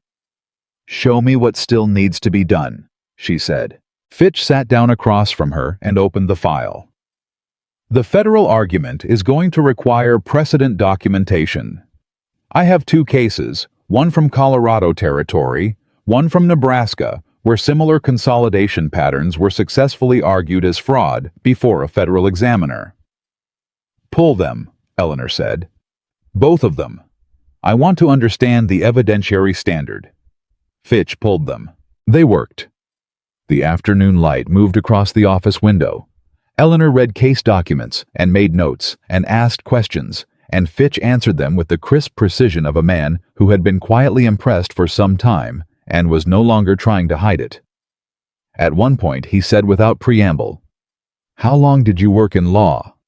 I didn't, Eleanor said. I worked for men who did. I read everything on the desk. You have a gift for it. I have a habit of paying attention, Eleanor said. Most people think it's the same thing. Fitch smiled, brief, dry, genuine. At 3:30, while Eleanor was cross-referencing the Nebraska precedent against their own documentation, the office door opened. Gerald Horn walked in. He was alone. He looked at Eleanor with an expression she recognized, the one he wore when he had made a calculation and was confident in the result. Behind it, something else. Something she hadn't seen on his face in St. Louis, because in St. Louis she hadn't been a problem to him. Fear would be too strong a word. Concern was more accurate. The concern of a man whose plan was not going the way it was supposed to. "Eleanor," he said. "Gerald?" She kept her eyes on the document in front of her. "Mr. Fitch is busy. If you have legal business, you can make an appointment." "I need to talk to you." "I'm also busy." "Eleanor." His voice dropped, and under the calculation she heard something she didn't expect. Something genuine, strained, almost urgent. "This has gotten larger than you understand. Aldous isn't, he doesn't stop.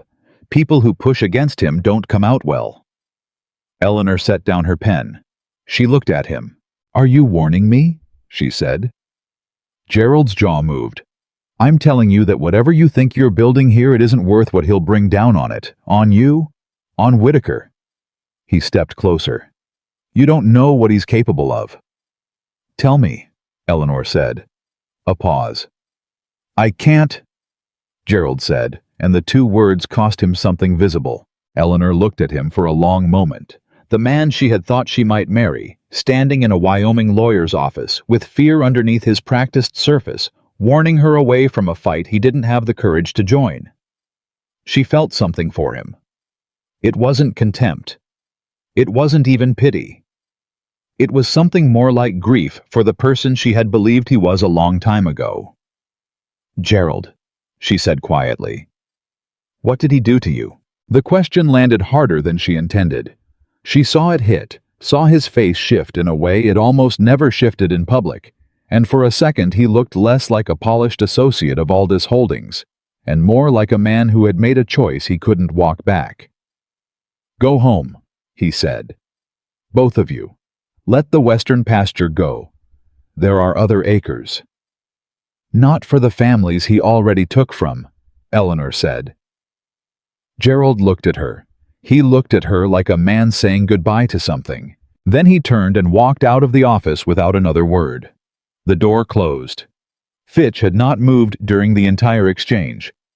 Now he looked at Eleanor with an expression she hadn't seen on him before. "He knows something specific," Fitch said. "Yes," Eleanor said. She picked up her pen. "Note that conversation. Date time what he said. Add it to the file." She looked back at the Nebraska precedent. "What he told us is not exculpatory for Aldous. It's confirmation." Fitch picked up his own pen. "Confirmed," he said quietly. Eleanor kept working. But her mind was moving on two levels now, one on the documents in front of her, and one on what Gerald Horn had looked like when he said he doesn't stop. The way the words came from somewhere deeper than professional calculation, from somewhere that had been living with the knowledge for long enough that it had changed his face. "What did Aldous do to you?" she thought.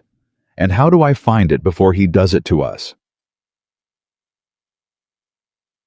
Henderson took her back to the ranch at 5. Cole was at the east fence when she arrived, still working with two hands to assess the damage. She walked out to him directly. He looked up when he heard her coming, and she read the situation in his face before he said a word. Controlled anger, controlled worry, the tight-held expression of a man managing multiple bad things at once. "How bad?" she said. "Fence is fixable. Cattle are settled. Nobody's hurt." He paused. "But we lost 4 head through the break. They crossed onto the Henderson parcel before we got the gap closed." "Henderson's neighbor." "Different Henderson, not my foreman." He looked at her.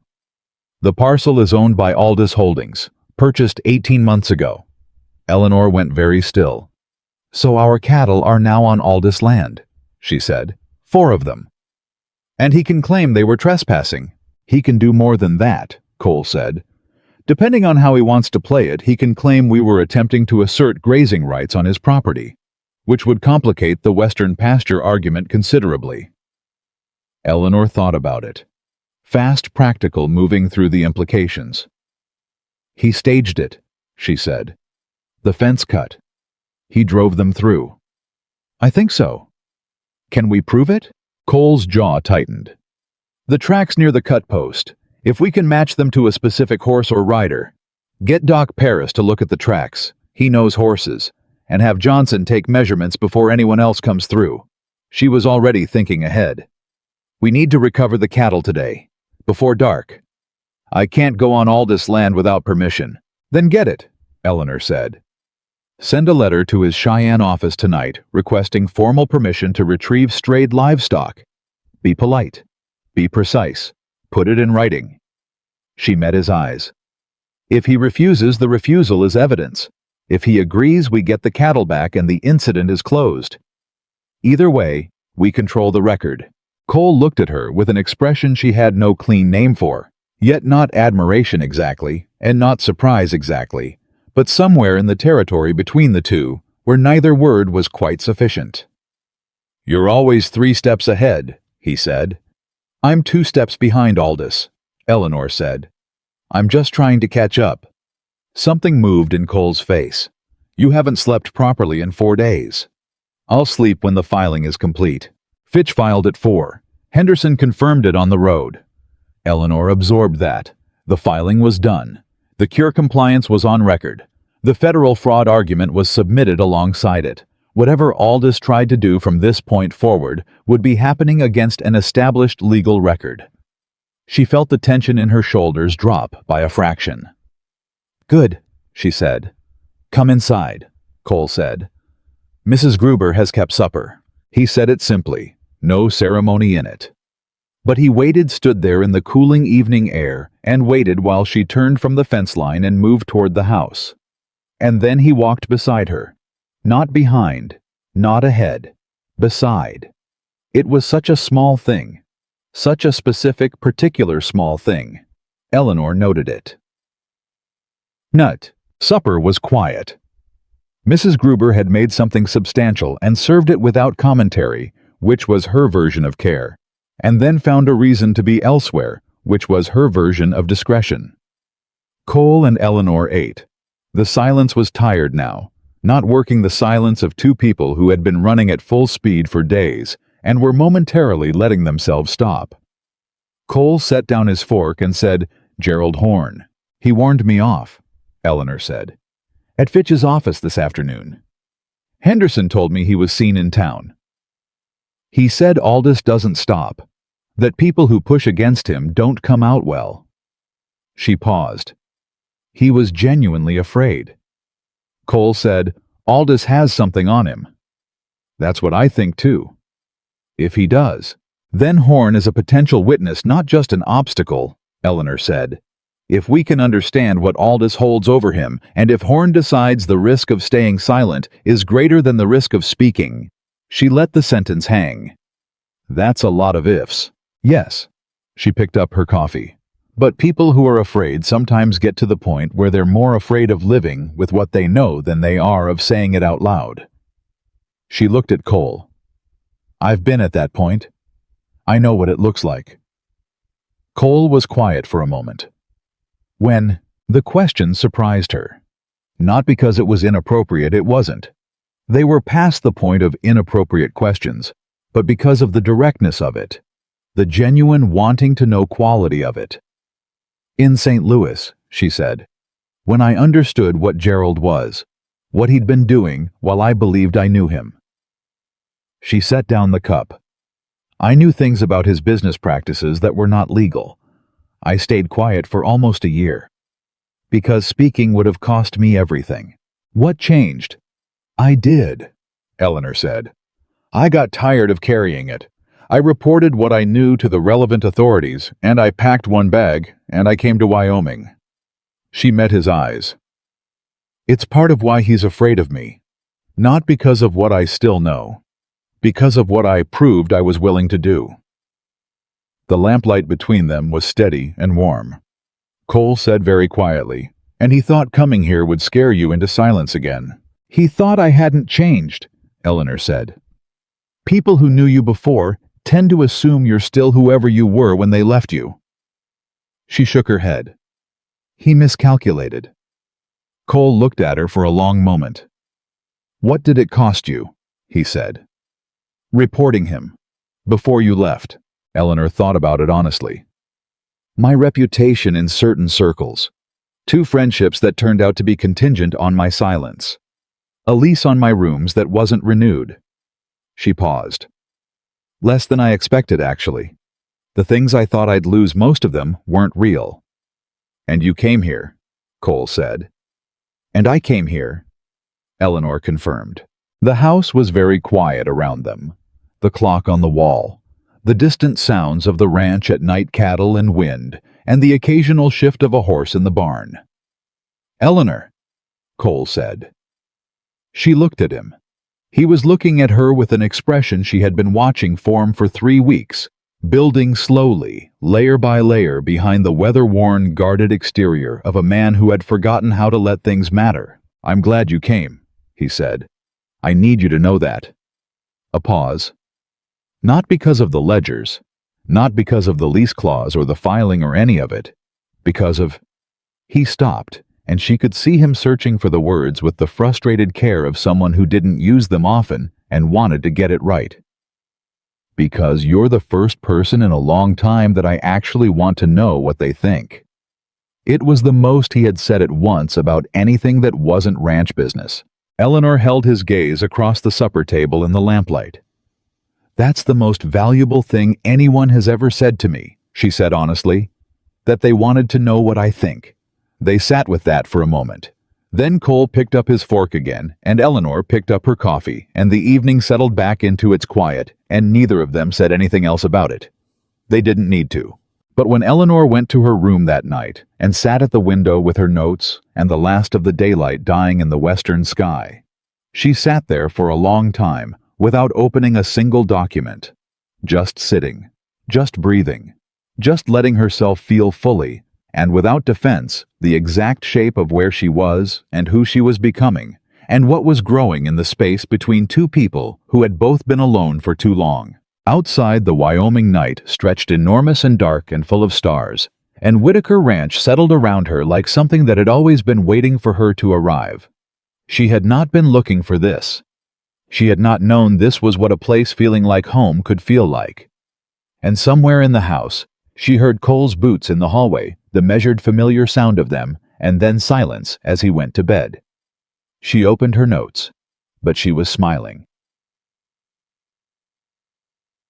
The letter from Warren Aldous arrived the next morning, not through Fitch, not through the Land Commission, directly to the ranch, addressed to Cole Whitaker, hand-delivered by a rider who was back on the road before anyone thought to ask him questions. Cole brought it to Eleanor before he opened it. She didn't comment on that. She just stood beside him at the office desk while he broke the seal and read it. She read it over his shoulder.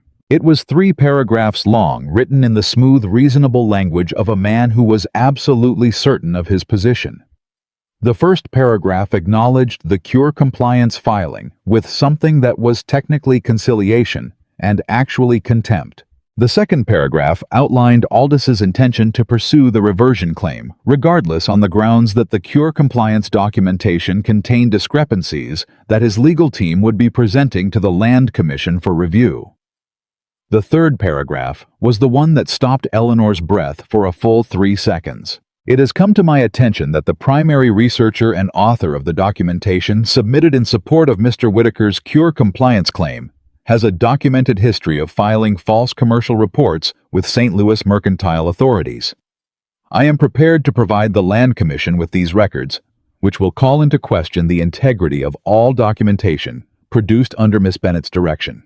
I trust Mr. Whitaker will consider the implications of relying on compromised sources in a legal proceeding of this nature. Cole read it twice.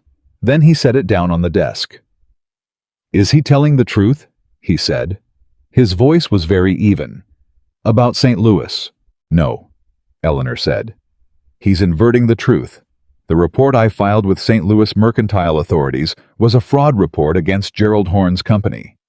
The false commercial records he's referring to are the records Horne's company filed afterward, claiming my report was fabricated." She paused. "It's what powerful men do when someone reports them. They report back." Cole was very still. "So, he has documentation that taken out of context makes you look like the person who committed fraud?" "Yes." "And he's going to present it to the Land Commission?" "He's going to try." Cole turned from the desk and walked to the window. His back was to her, and she could see the tension in it, the held, controlled anger of a man who had spent his whole life building something and was watching someone try to take it apart. "Cole," she said. He turned. "I should have told you about the St. Louis report before now," she said. "I knew it was possible Aldous had found it. I told myself the timing wasn't right, but the truth is, I was afraid of how it would look before you had enough time to know me." She held his gaze. "I'm sorry for that." A long pause. "You told me about Gerald Horne," Cole said. "You told me about what you reported. I told you the broad shape of it, not the specific risk.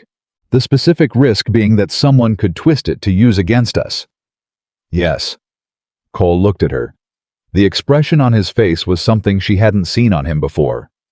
Not anger, not disappointment, but something deeper and harder, and more honest than either of those. "Here's what I need to know," he said. "Right now. One question. Did you do anything dishonest in St. Louis?" "No." "Is there any document, any record, any piece of paper that shows you acting with anything less than integrity?" "No." "Then Aldous has nothing real," Cole said. "He has a story. And I've been dealing with stories about me since before you arrived." He picked up the letter. "Get Fitch on the stage today. We need to prepare a counterfiling that establishes the St. Louis record in full context before Aldous presents his version." Eleanor looked at him. "You believe me," she said. "Not a question. An acknowledgement." "I told you I know what I know," Cole said. "I know you." He held her gaze. 3 weeks is enough time to know someone. When they're being real. Eleanor breathed. "Yes," she said. "It is." She reached for the letter. She read the third paragraph again, cold and carefully, this time her mind already moving through what was needed, what Fitch would require, how the St. Louis record could be presented in a way that turned Aldous' attack into additional evidence of his pattern. The shape of it was becoming clear to her now, the full shape. Not just a land dispute, not just a reversion clause and a poisoned water supply and a cut fence line. A man who had been doing this for years, building control over this territory. Property by property, using legal tools and manufactured scandals and carefully placed operatives to dismantle the defenses of people who didn't know what was coming until it was already there. He had done it to the Dodd estate. He had done it to 2 other ranches. He had sent Gerald Horne ahead 2 months early to prepare the ground. And he had made one mistake. He had not known when he chose Whitaker Ranch as his next target that Cole Whitaker was about to send for a woman who had spent 31 years learning to read everything on the desk. Eleanor set down the letter. "I need 2 hours and the full St. Louis file," she said. "And I need Fitch here by noon." "I'll send for him now," Cole said. He was already moving toward the door when Eleanor said, "Cole." He stopped. "We're going to win this," she said. Not as comfort, as assessment. He looked at her for one moment.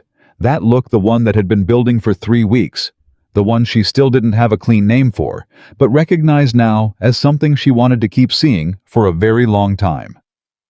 "Yeah," he said. "We are." He left to send for Fitch. Eleanor opened the St. Louis file and went to work. Fitch arrived at 11:45, 30 minutes ahead of Cole's request, which told Eleanor that Henderson had impressed the urgency correctly. He came through the office door with his briefcase already open, his hat barely off his head, and the expression of a man who had been thinking hard on the road from town and had arrived with something to say. "Before we discuss the counterfiling," Fitch said, sitting down and pulling papers before Eleanor could speak, I need to tell you what I found this morning. Cole leaned against the desk. Eleanor sat across from Fitch with the St. Louis file in her hands. Neither of them said anything. Fitch had the manner of a man delivering something significant, and they let him set his own pace. I've been making inquiries about Aldis Holdings for the past 48 hours, Fitch said. Quietly, through colleagues in Cheyenne and Denver. He set a folded telegraph paper on the desk. Warren Aldis is under preliminary federal investigation. Land fraud. 3 states including Colorado and Nebraska. The cases I pulled for the precedent argument, one of them is him. The Colorado case. It didn't go anywhere at the time because the complainant withdrew. But the federal examiner's office kept the file open. Eleanor looked at Cole. Cole looked at the telegraph paper without touching it. How preliminary, he said. Preliminary enough that no one's been charged, Fitch said. But substantial enough that a territorial land commission hearing that produces additional pattern evidence, a Wyoming case with documentation signed, witnesses a clear record of deliberate manipulation, could push the federal examination from preliminary to active. The room was very quiet. We're not just contesting a reversion clause, Eleanor said. It came out slow because she was thinking as she spoke. We're potentially the evidence that makes a federal case. You could be, Fitch said. If the hearing goes the way I think it can go, and if the St. Louis documentation holds up in context. He looked at Eleanor directly. That's why Aldis moved when he did. He knows about the federal file. He's trying to close this dispute quickly before it can be added to that record. His letter yesterday, Cole said, the attack on Eleanor's credibility. He's not trying to win the land commission hearing, Eleanor said, and the full shape of it landed clean and cold as creek water. He's trying to discredit me specifically. Discredit me and the documentation I built loses its evidentiary value. The hearing goes in his favor, the Western pasture reverts, and whatever the federal examiner has on him doesn't get the Wyoming case added to it. She paused. We're not just collateral damage in his land strategy. We're a threat to his entire operation. Fitch nodded. That's my read. Cole pushed off the desk. He walked 3 steps and stopped and turned back. It was the first time Eleanor had seen him pace the contained, controlled energy of a man whose instinct was to move and who had disciplined himself out of it for too many years. If we push hard at the hearing, he said, present the full pattern. Carlisle's statement, the other ranchers, the St. Louis context, the water contamination timeline, all of it. And the federal examination becomes active. He goes after more than the ranch, Eleanor said. Cole looked at her. He'll understand that I'm the one who built the record, she said. Gerald warned me. He said Aldis doesn't stop. He was talking about something specific. The silence in the room took on weight. I'm not pulling back, Eleanor said, before Cole could respond to that. I want that clear. I'm not saying it to suggest we retreat. I'm saying it so we can plan around it. Eleanor. Cole. She held his gaze. I reported Gerald Horn in St. Louis, knowing there would be a cost. The cost was manageable because I was alone, and I only had myself to protect. She paused. The situation is different now. I want to make a clear decision, not walk into one by accident. So I need to ask you directly, understanding what this could bring. Do you want to push for the full federal argument? Cole looked at her for a long moment. Then he said, I have 32 hands who depend on this ranch. Families. 2 of them are going to have babies before summer. I've got 4 workers' kids who travel an hour each way to school because there's no closer option. He stopped. If Aldis gets the western pasture, he starts here and he doesn't stop. You said so yourself. He'll take the next ranch and the next one, and the families there won't know what's coming. He looked at Eleanor straight on. Yes, I want to push for the full argument. Eleanor nodded once. Then let's build the strongest possible case, she said, and turned to Fitch. The St. Louis file. Walk me through what we need to establish context. Why? They worked through the afternoon without stopping. Eleanor laid out the St. Louis documentation piece by piece, the original fraud report she had filed, the retaliatory counter-filing from Horn's company, the mercantile authorities' eventual finding that her report was substantiated, and Fitch organized it into a narrative sequence that built context before Aldous could present his distorted version. Cole sat in the corner of the office and read. He didn't interrupt. He didn't ask questions she was already answering. He read everything Eleanor put in front of him with the focused attention of a man who understood that knowledge was the only adequate preparation for what was coming. At 3 p.m, Mrs. Gruber came to the doorway and said there was a boy at the gate with a message. Cole went to the gate and came back 2 minutes later with a sealed note. He read it standing in the office doorway.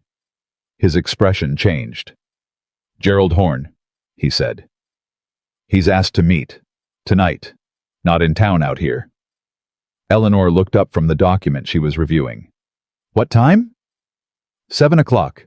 He says he has something to give us." Cole looked at her.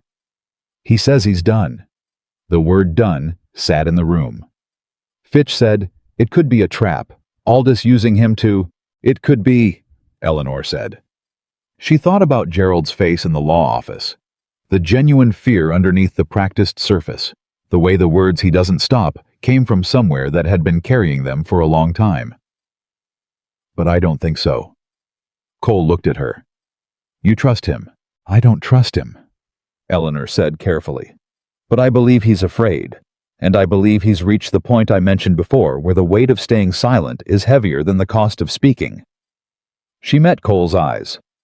"I want to hear what he has to say." "I'll be here," Cole said.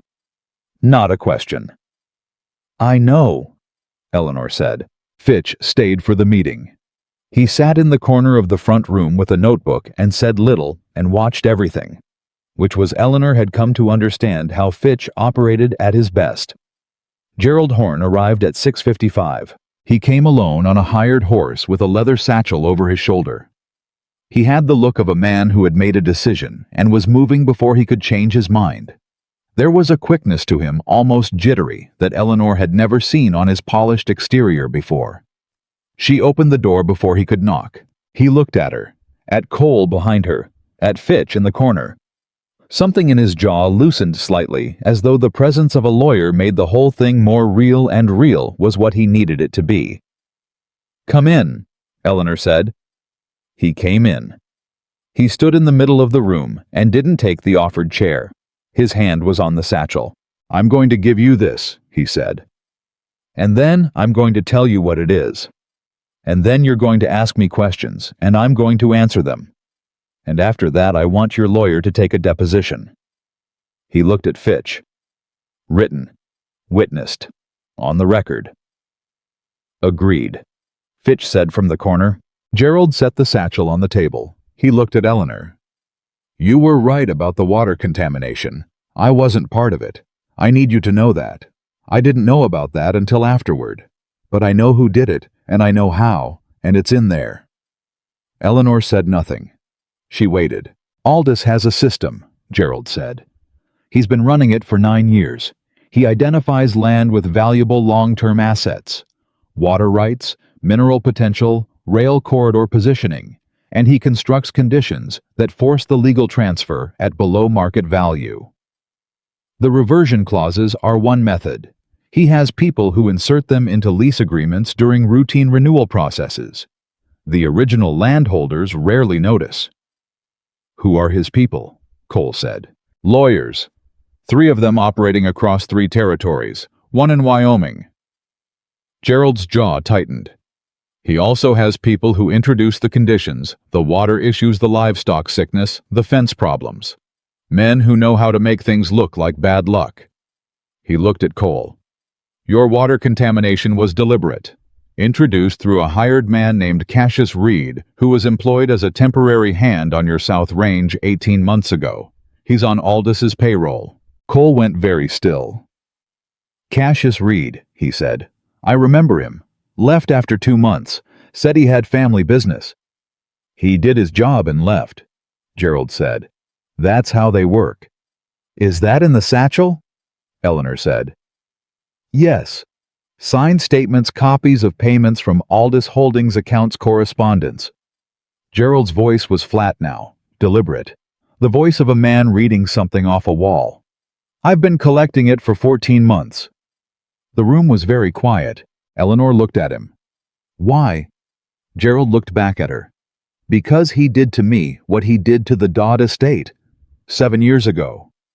Before I was working for him, when I had my own operation. Small one. He took it. Manufactured a legal scenario I didn't have the resources to fight. He paused.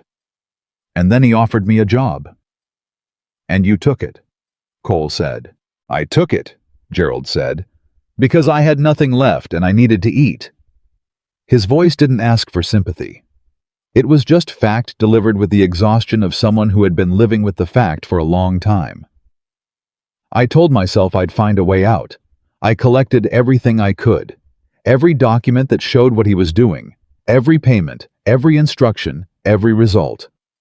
He looked at Eleanor. And then I heard he was going after Whitaker Ranch, and I heard who Cole had sent for, and I thought, he stopped. You thought I'd be easier to use than to warn, Eleanor said. At first. Yes, Gerald said. At first. He held her gaze. And then I saw you in Fitch's office, and I understood that you hadn't changed at all. And I realized that trying to use you was the same mistake I'd been making for 7 years. He looked down at the satchel. I'm done making it. A long pause. Cole said, You understand what this means for you. I'm a witness against one of the most powerful land operators in the territory, Gerald said. Yes, I understand. He'll go after your credibility. He's welcome to try, Gerald said. The documentation isn't my credibility, it's his own records. Fitch was already on his feet, notebook open, moving to the table. Mr. Horn, he said. With your permission, I'd like to begin the deposition immediately. Gerald finally sat down. He looked at Eleanor one more time with an expression she had no simple name for regret and relief, and something that was trying to be dignity. I'm sorry, he said, for what I was when you knew me, and for what I tried to do when I came here. Eleanor looked at him steadily. Make the deposition count, she said. That's the apology I need. He nodded. Fitch sat down across from him and opened his pen. Eleanor stepped out of the room and left them to it. Cole followed her into the kitchen. She stood at the window with her arms crossed, not looking at anything particular, just breathing in the way of someone who needed a minute to let a large thing settle. Cole poured 2 cups of coffee and set one near her without saying anything. She picked it up. 9 years, she said. He's been doing this for 9 years. And Gerald's been sitting on evidence for 14 months. He was afraid. She turned from the window. I'm not saying he was right, but I understand it. The decision to speak up against someone with that kind of power when they've already shown you what they can do.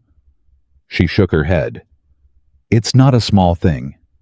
You did it, Cole said. In St. Louis. I had less to lose than he did, Eleanor said. I'd already lost most of it.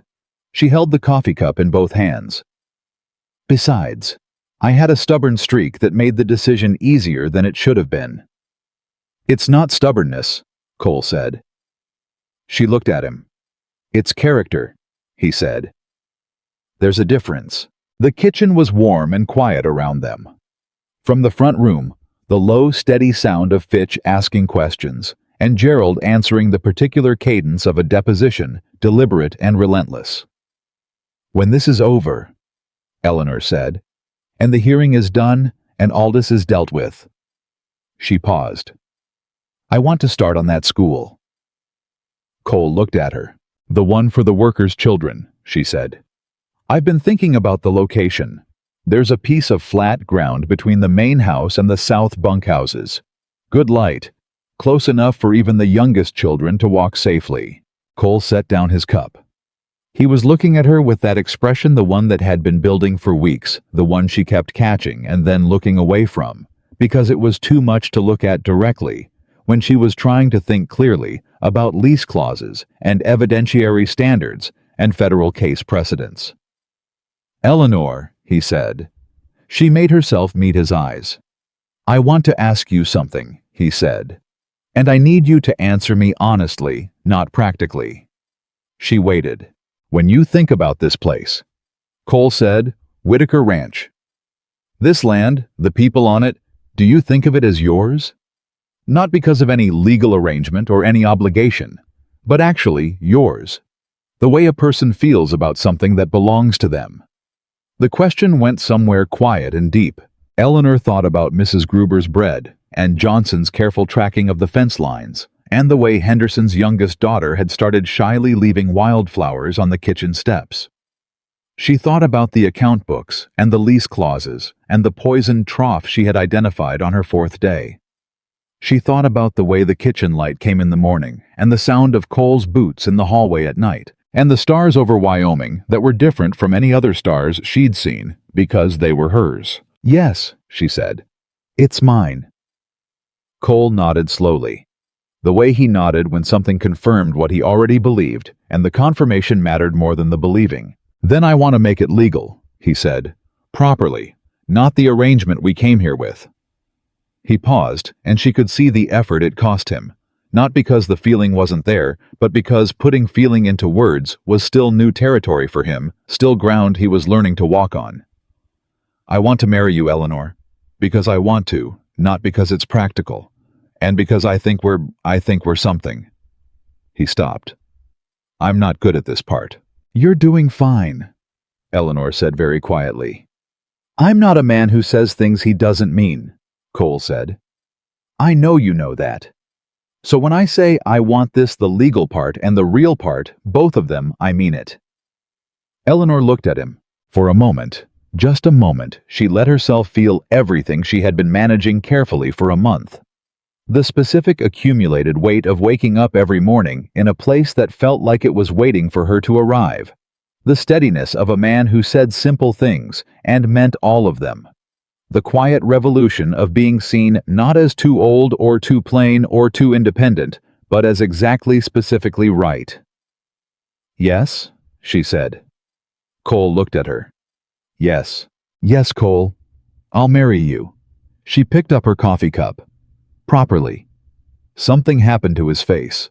Slow, complete, the kind of change that came from the inside, the careful held expression he'd worn since the stagecoach platform opening, not all at once, but enough.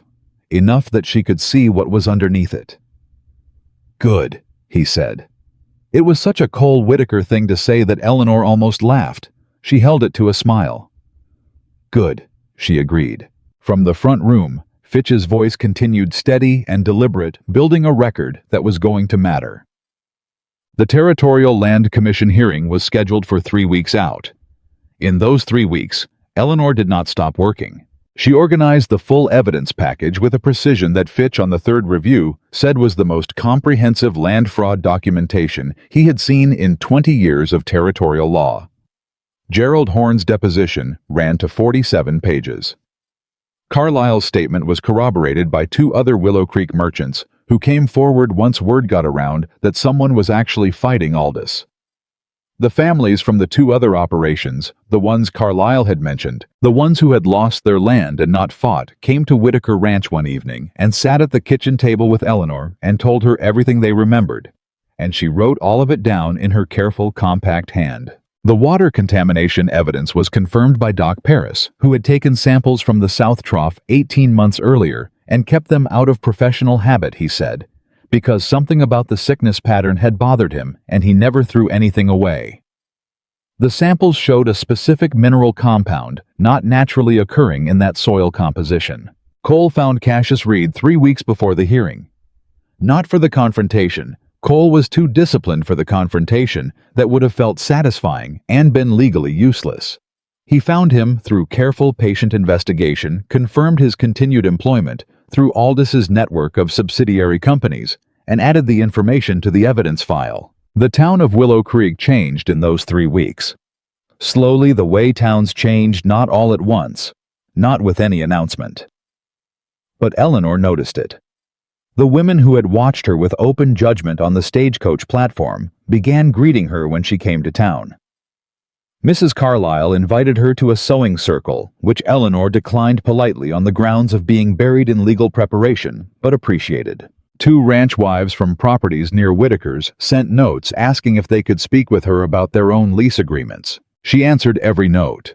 Cole watched all of it with the expression of a man who had spent years avoiding the town's attention and was now watching it realign around someone who walked into it every week without fear.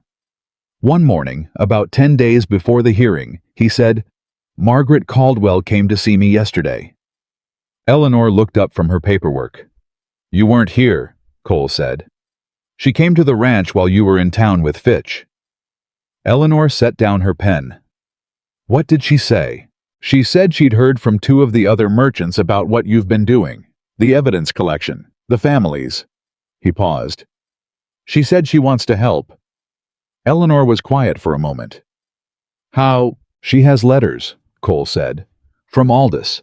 He approached her about a year ago. She didn't understand at the time what he was actually proposing. She thought it was a legitimate investment opportunity. She turned it down, but she kept the letters because she didn't like the feeling they left." He looked at Eleanor steadily. "She said she didn't realize until recently what they were actually about." Eleanor thought about Margaret Caldwell on the boardwalk, saying she disliked dishonest men considerably more than she disliked Eleanor. Meaning it. "Her letters would show his approach methodology," Eleanor said slowly. "Another instance of the same pattern." "Yes. She understands it could draw his attention to her." "I told her that," Cole said. "She said, and I'm quoting here, 'I've been a widow in a territory run by men like Aldous for 6 years. I am not afraid of his attention.'" Eleanor absorbed that. "Add her letters to the file." "I already told her Fitch would be in touch." She looked at him. Something in her expression must have shown because Cole said, "What? You did that without asking me first," she said. A beat. "Should I have asked?" "No," Eleanor said. "You made the right call." She paused. "I'm just noticing that you made it." Cole looked at her for a moment with an expression she was getting better at reading. "Partnership," he said. "You said it in the beginning. That's what this is." "Yes?" Eleanor said. "It is." She picked up her pen, but the words stayed with her all morning, warm and solid and real.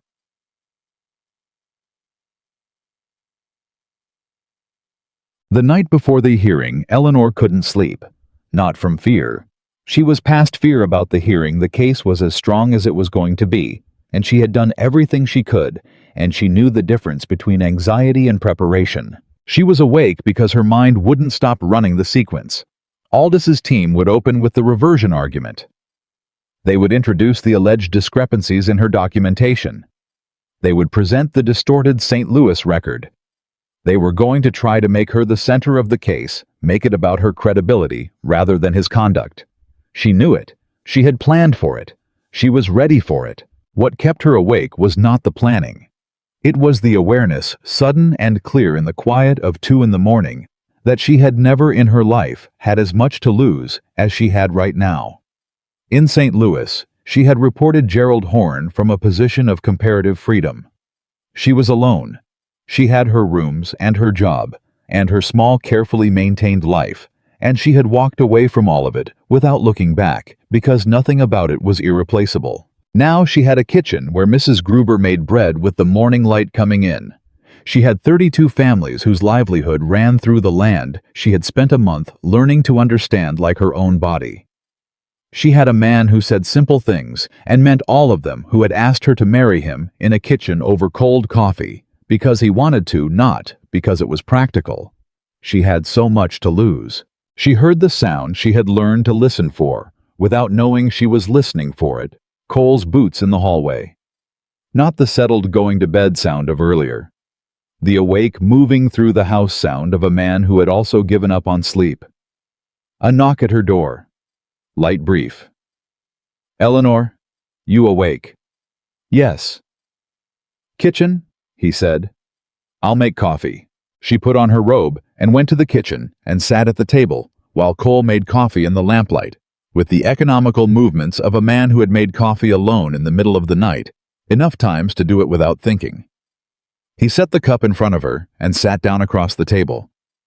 "What are you thinking about?" he said. "Everything we could have done differently," Eleanor said. "That's usually what keeps me awake. Afterward, I'll think about what we did right. Right now, I'm running the other list." "That's useful. Sometimes it finds the gaps." She wrapped both hands around the cup. "What are you thinking about?" Cole was quiet for a moment. "I'm thinking about the fact that 9 years of Aldous operating in this territory means 9 years of people who didn't have enough information to fight back," he said. "And I'm thinking that whatever happens tomorrow, that ends, because the record exists now. Even if the hearing doesn't go the way we want, the record exists. Other people can use it." Eleanor looked at him. "That's a generous way to think about it the night before," she said. "It's the true way," Cole said. "The ranch matters, the western pasture matters, but if we go in there tomorrow thinking only about those things, we've missed what this actually is." Eleanor held his gaze across the table. "When did you start thinking like that?" she said. Cole looked at his coffee cup. "About 3 weeks ago," he said. "When someone sat at this table and explained to me the difference between winning a dispute and making something better." Eleanor felt the warmth of that go all the way through her. "We're going to win the hearing," she said. "I know. Aldous is going to fight it. I know that too. And then—" She stopped. "And then," Cole said, looking at her over the rim of his cup, "we build the school." Eleanor felt something happen in her chest that she had no adequate word for. Something that was partly about the school and partly about the way he had said "we" without thinking about it, as though the word had stopped being an effort and started being the natural shape of how he thought. "Yes," she said. "Then we build the school." They sat with their coffee in the lamplight while the Wyoming night moved around the house, and neither of them said anything else because there was nothing else necessary to say. The hearing convened at 9 in the morning. The Territorial Land Commission chamber in Willow Creek was not large, but it was full. Eleanor had not expected that she had expected the principals and their lawyers, and perhaps a few interested observers. Instead, she found nearly 60 people crowded into the room. Ranch hands, merchants, women from the sewing circles, the two families who had lost land to Aldous and come to tell their stories. Margaret Caldwell in the third row, perfectly composed, and in the back corner, Gerald Horn. Not avoiding Eleanor's eyes when she found him, but meeting them steadily and holding them until she nodded once, and he nodded back. Aldous's team was 3 lawyers from Cheyenne and 1 from Denver. They set their papers with the unhurried confidence of men who rarely lost. Fitch sat alone on the other side of the commission table. His briefcase was closed. He had told Eleanor the night before that a closed briefcase was always more intimidating than an open one. Cole sat beside Eleanor in the front row. He had dressed carefully this morning, not expensively, but deliberately. Clean lines. Worn well. The appearance of a man who took this seriously without needing to prove it with theater. He had not said much this morning. He had handed her coffee without being asked, and driven the wagon to town with the same quiet certainty with which he did everything that mattered. The commission chair opened the hearing. Aldous's lead lawyer spoke first. He was smooth and well organized, and he laid out the reversion argument with the practiced precision of a man who had made this argument before. The lease clause, the head count failure, the non-compliance, the claim. And then, as Eleanor had anticipated, he turned to her. "We wish to raise a matter of evidentiary integrity," he said in the tone of a man performing reluctance. The documentation submitted in support of Mr. Whitaker's cure compliance claim was assembled primarily by Miss Eleanor Bennett, currently residing at Whitaker Ranch. It has come to our attention that Miss Bennett has a documented history of filing contested commercial reports with the St. Louis mercantile authorities. "Mr. Chairman." Fitch's voice was calm and measured, cutting cleanly across the sentence. "If the opposing counsel intends to introduce the St. Louis commercial record, I would ask that the Commission review the complete record, not the excerpted version submitted by Aldous Holdings' legal team." The Commission chair looked at the Aldous lawyer. "Is there an objection?" The Aldous lawyer paused. The pause was very brief, but Eleanor caught it. They had not expected Fitch to already have the complete record. They had expected to control what version the commission saw. "No objection," the lawyer said. Fitch opened his briefcase. He set a bound document on the commission table. The complete St. Louis mercantile record, including the original fraud report filed by Miss Bennett, the retaliatory counterfiling by Meridian Land Investment, a company we will demonstrate is a subsidiary of Aldous Holdings, and the mercantile authorities finding that Miss Bennett's original report was substantiated and the counterfiling was dismissed. The room shifted. Eleanor felt Cole beside her go very still, not with surprise, but with the held intensity of a man watching something he'd been working toward arrive exactly as planned. The commission chair picked up the bound document and began reviewing it. The Aldous lawyer was speaking quietly and rapidly to his colleague. Fitch sat down. He glanced at Eleanor. The briefest nod. She had built that document, every page of it. 3 weeks of late nights and coffee gone cold and lamplight in the office, with Cole reading beside her. She kept her face neutral and her hands still. The hearing continued. Each piece of evidence came in clean. Carlyle's statement, the merchant corroboration, Doc Paris's water sample analysis, the cattle movement records, the veterinary recommendation, the cut fence photographs, the tracking measurements Johnson had made, the statements from the 2 displaced families, Margaret Caldwell's letters from Aldous, which arrived in the record with the particular impact of documentation from someone the opposing side had assumed was their social ally, and Gerald Horne's deposition, all 47 pages of it. When Fitch submitted the deposition, the room went very quiet. Not the polite quiet of people listening. The specific quiet of 60 people understanding simultaneously that what they were hearing was larger than a single land dispute. The Aldous lawyer tried to challenge Gerald's credibility. He was thorough and aggressive and professionally competent, and none of it touched the documentation, because the documentation wasn't Gerald's credibility. It was Aldous's own records, with his own signatures in his own hand. Gerald himself had been subpoenaed to testify in person. He sat in the witness chair with the stillness of a man who had made his choice and was living in it now, and he answered every question directly without elaboration, without defensiveness. At one point, the Aldous lawyer asked him, "Mr. Horne, isn't it true that you personally traveled to Willow Creek at Mr. Aldous's direction to discredit Miss Bennett?" "Yes," Gerald said. "And instead, you chose to assist her case?" "Yes." "Why?" Gerald was quiet for a moment. He looked at Eleanor, not performing the look, just placing it where it belonged. "Because she was right," he said, "and I was tired of being on the wrong side of that." The room held the answer in silence for a beat. Then it moved on. The commission chair called a recess at 2 in the afternoon. Eleanor and Cole sat in the hallway outside the chamber. People moved around them, talking in low voices, clusters of conversation breaking and reforming. Margaret Caldwell walked past, caught Eleanor's eye, and gave a single composed nod that carried everything it needed to carry, and nothing excess. Cole had his hands on his knees and was looking at the floor with the focused stillness of a man who had done everything he could and was now in the particular purgatory of waiting. "We have the better argument," Eleanor said quietly. "I know. And the better evidence." "I know that too." He looked at her. "I'm not worried about the evidence." A pause. "I'm thinking about the families who lost their land, the Dodd estate, the others. Whatever happens in there today, those cases are over." "The federal examination isn't over," Eleanor said. "Fitch said the evidence we submitted goes directly to the federal examiner's office. What happens in that room today doesn't determine what happens to Aldous in the longer run." Cole looked at her.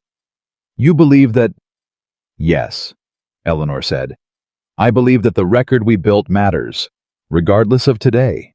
She paused. "But I also believe we're going to win today." Cole held her gaze for a moment. "Yeah," he said. "So do I." The commission chair called them back in at 2:40. The decision came 20 minutes after that. The chair set down his papers and looked over the room with the expression of a man who understood that what he was about to say would matter for longer than this afternoon. In the matter of the reversion claim filed by Aldous Holdings against Whitaker Ranch, he said, "This commission finds that the cure compliance documentation submitted by Mr. Whitaker's counsel meets the standard set by the lease agreement's cure provision. The reversion claim is denied. Whitaker Ranch retains full legal title and lease rights to the western pasture." He paused. "Furthermore," he said, and the room went very quiet again, "this commission finds sufficient evidence of a pattern of deliberate legal manipulation to warrant formal referral of this case to the Office of the Federal Land Examiner. That referral will be submitted today." The room erupted, not loudly, not with the roar of a celebration, more like the release of 60 people exhaling at once a sound that was partly relief and partly something more complicated, the sound of a community understanding that something that had been coming for years had finally been stopped. Eleanor did not move. She sat with her hands folded in her lap and let the sound happen around her, and she thought about a boarding house room in St. Louis, and a letter that was 4 sentences long and 1 small suitcase, and a stagecoach platform where a woman in a wine-colored dress had spoken loud enough to be heard. She thought about drainage slopes and account ledgers and 47-page depositions and bread rising in a kitchen with good morning light. Cole turned to look at her. He didn't say anything. He didn't make a speech or reach for her hand or do any of the things that the moment perhaps invited. He just looked at her, directly and completely the way he looked at things that mattered, with that distance-reading gaze finally focused close. She looked back. Everything that needed to be said was already in the room. She smiled, and Cole Whitaker, the man who had built his whole life on holding things carefully, on keeping the door cracked just enough to breathe and not enough to let anything in, smiled back. Full, unheld, real. It was the most she had seen of him since the stagecoach platform, and it was more than enough. The ride back to Whitaker Ranch from the hearing was the quietest 2 hours Eleanor had spent since arriving in Wyoming. Not uncomfortable quiet. Not the working quiet of 2 people processing problems. Something different. The deep-settled quiet of people who had been running at full speed for weeks and had suddenly unexpectedly been allowed to stop. Cole drove. Eleanor sat beside him. The late afternoon light came in long and gold across the territory, the kind of light that made everything it touched look like it had always been exactly where it was supposed to be. About halfway home, Cole said, "Fitch said the federal referral could take months before anything happens." "Yes," Eleanor said. "Aldous will know about the referral by tomorrow." "Yes." "He won't stop operating while the federal examination is underway." "No," Eleanor said. "He won't, but he'll be careful. Men like Aldous are always most dangerous when they're cornered, but they're also most careful. He'll pull back from anything that creates additional record while the examiner is watching." She paused. "And the other ranches in the territory now have access to what we filed. Fitch made sure of that. They know what to look for in their own agreements." Cole nodded slowly. "You thought about that before the hearing. Making the record public was always part of the plan," Eleanor said. "Winning our hearing mattered, but the point was never just us." Cole looked at her sidelong. The expression on his face was the one she'd seen for the first time in that courtroom. The open one, the unheld one, the one that looked like what he actually was underneath. 36 years of building walls to keep things safe. "You are the most practical idealist I have ever met," he said. Eleanor considered that. "I'll take it." It was a compliment. "I know," she said. "That's why I took it." The wagon moved through the late light, and Eleanor felt the truth of where she was settle into her, the way the best truths settled, not with drama, not with declaration, but with the quiet certainty of a thing that had been true for a while before you found the words for it. She was home. Mrs. Gruber had known the hearing was today. She had not asked about it, and she had not waited by the gate because she was not a woman who performed anxiety. But when the wagon pulled into the yard and Eleanor stepped down and walked toward the house, Mrs. Gruber appeared in the doorway with her apron on and her hands folded, and she looked at Eleanor's face with the careful attention of a woman who had been reading people for 50 years. Well, she said.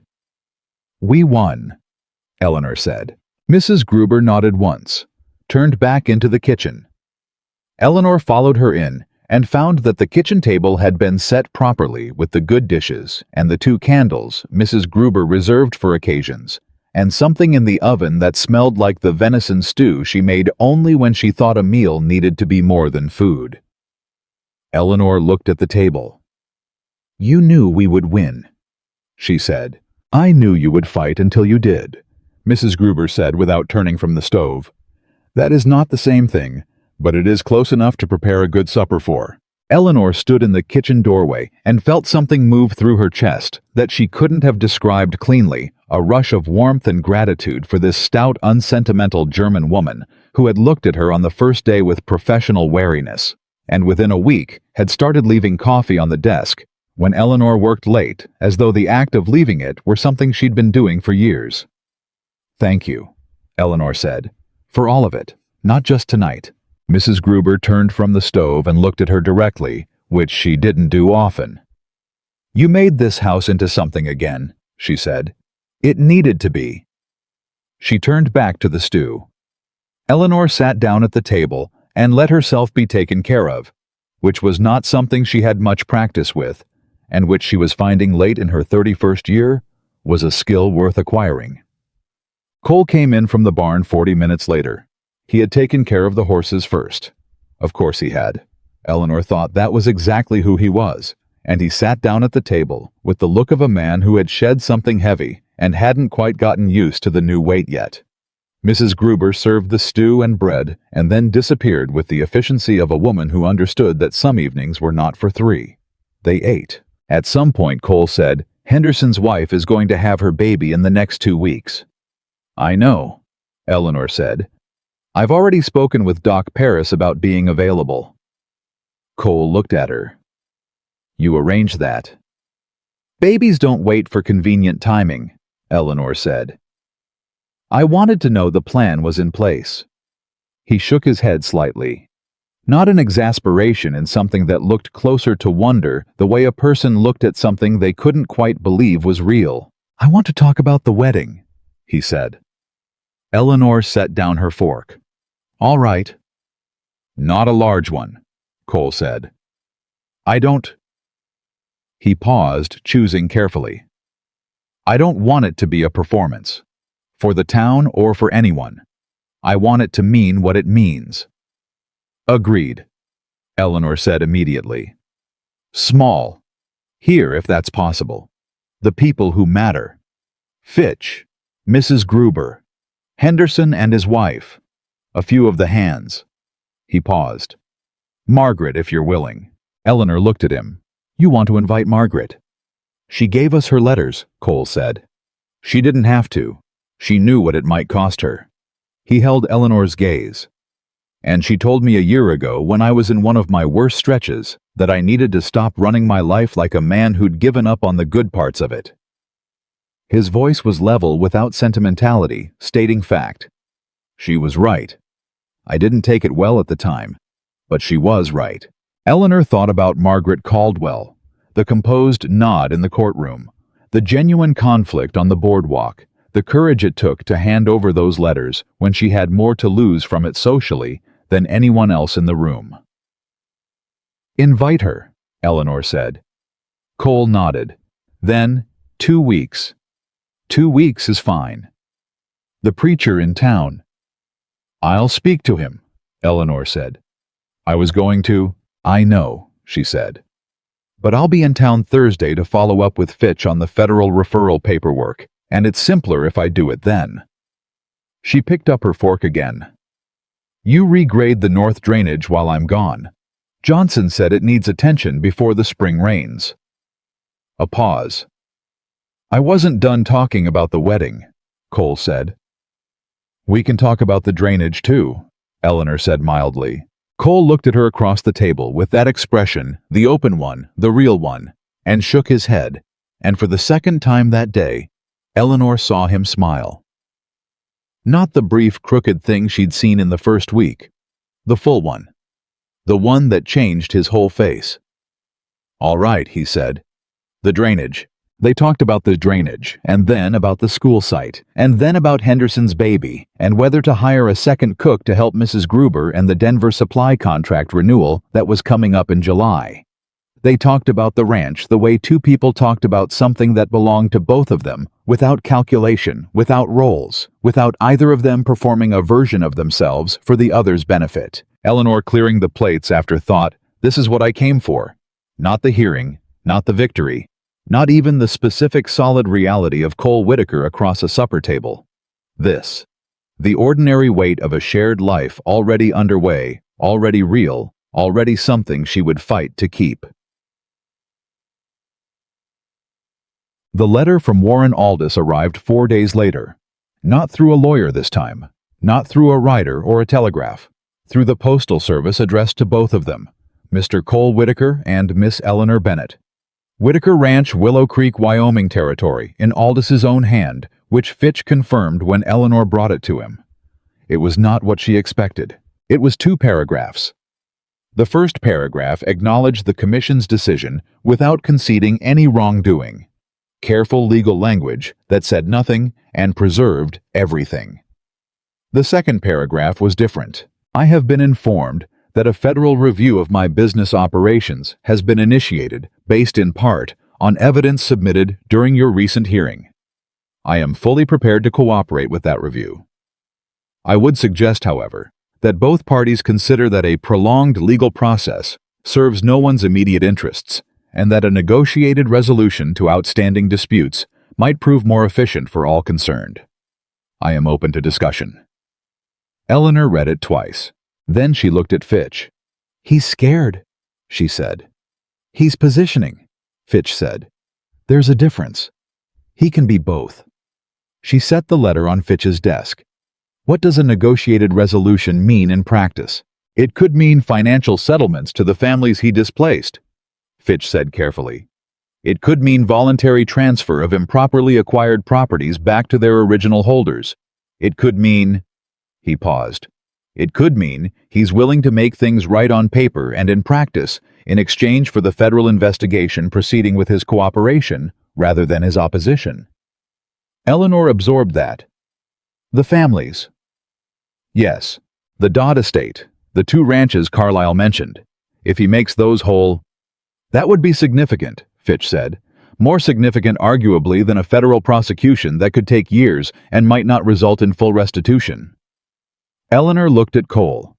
Cole had been standing by the window reading the letter, and he set it down now and looked back at her with the expression of a man doing the math on something that had no clean answer. "We'd be negotiating with him," Cole said. "A man who contaminated my water supply and cut my fence and tried to use your past against you." "Yes," Eleanor said. "We would." "That sits badly." "I know it does." She held his gaze. "It sits badly with me, too. But the question isn't whether it sits badly. The question is, what outcome actually helps the most people?" A pause. "If we push for full federal prosecution, and it takes 4 years, and the families see nothing until the end of that, if they see anything, versus a negotiated settlement in which they get their land or a fair financial equivalent within the year." Cole was quiet. "I'm not saying he deserves the easier path," Eleanor said. "I'm saying the families deserve the better outcome." Cole looked at her for a long moment. "You've already decided." "I've already thought it through," Eleanor said. "You decide." "No." He shook his head. "We decide. That's how this works now." Eleanor felt the weight of that "we" again, the word that had stopped being an effort, the word that was just the shape of how things were. "Then I think we respond," she said. "We tell him any negotiated resolution must include full restitution to every displaced family, documented and legally binding. The federal examination continues regardless, and if his cooperation isn't genuine and complete, we withdraw from negotiation immediately and let the examination proceed without us." Cole looked at Fitch. "Can we structure it that way?" "I can have the terms drafted by Friday," Fitch said. "Do it," Cole said. He picked up his hat from the desk. "Eleanor." He looked at her. "I want to be clear about something. Whatever Aldous does or doesn't do in that negotiation, the federal examination continuing is not negotiable. He does not get to make himself safe from consequences. He gets to make the families whole. Those are two different things. Yes, Eleanor said. They are. Make sure that's in the terms, Cole told Fitch. Prominently, Fitch confirmed. Cole put on his hat. I'll be outside, he said with the manner of a man who needed air and movement, and the frank simplicity of physical work, to process something that had too many layers for a lawyer's office. Eleanor watched him go. Fitch said quietly, "He's a good man." "I know," Eleanor said. "That's why it matters to him so much." The negotiation with Aldous took 3 weeks. Eleanor was present for every session. Not as a witness, as a participant sitting beside Fitch, reviewing every draft of every term, asking the questions Fitch anticipated and the ones he didn't. Aldous's lawyers were good. They were very good.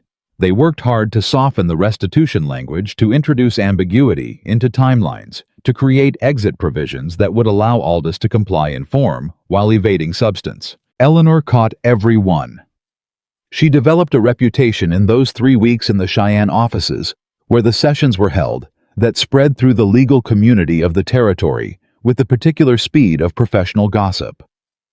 More than once, she caught the Aldous lawyers looking at her with expressions that had started as condescension and traveled through surprise and landed somewhere in the vicinity of wary respect. On the second week during a recess, one of them, the youngest, a sharp-eyed man named Presswick, who had clearly been told Eleanor was not the real attorney and had spent 2 sessions revising, that opinion, stopped beside her in the hallway and said, "Where did you train?"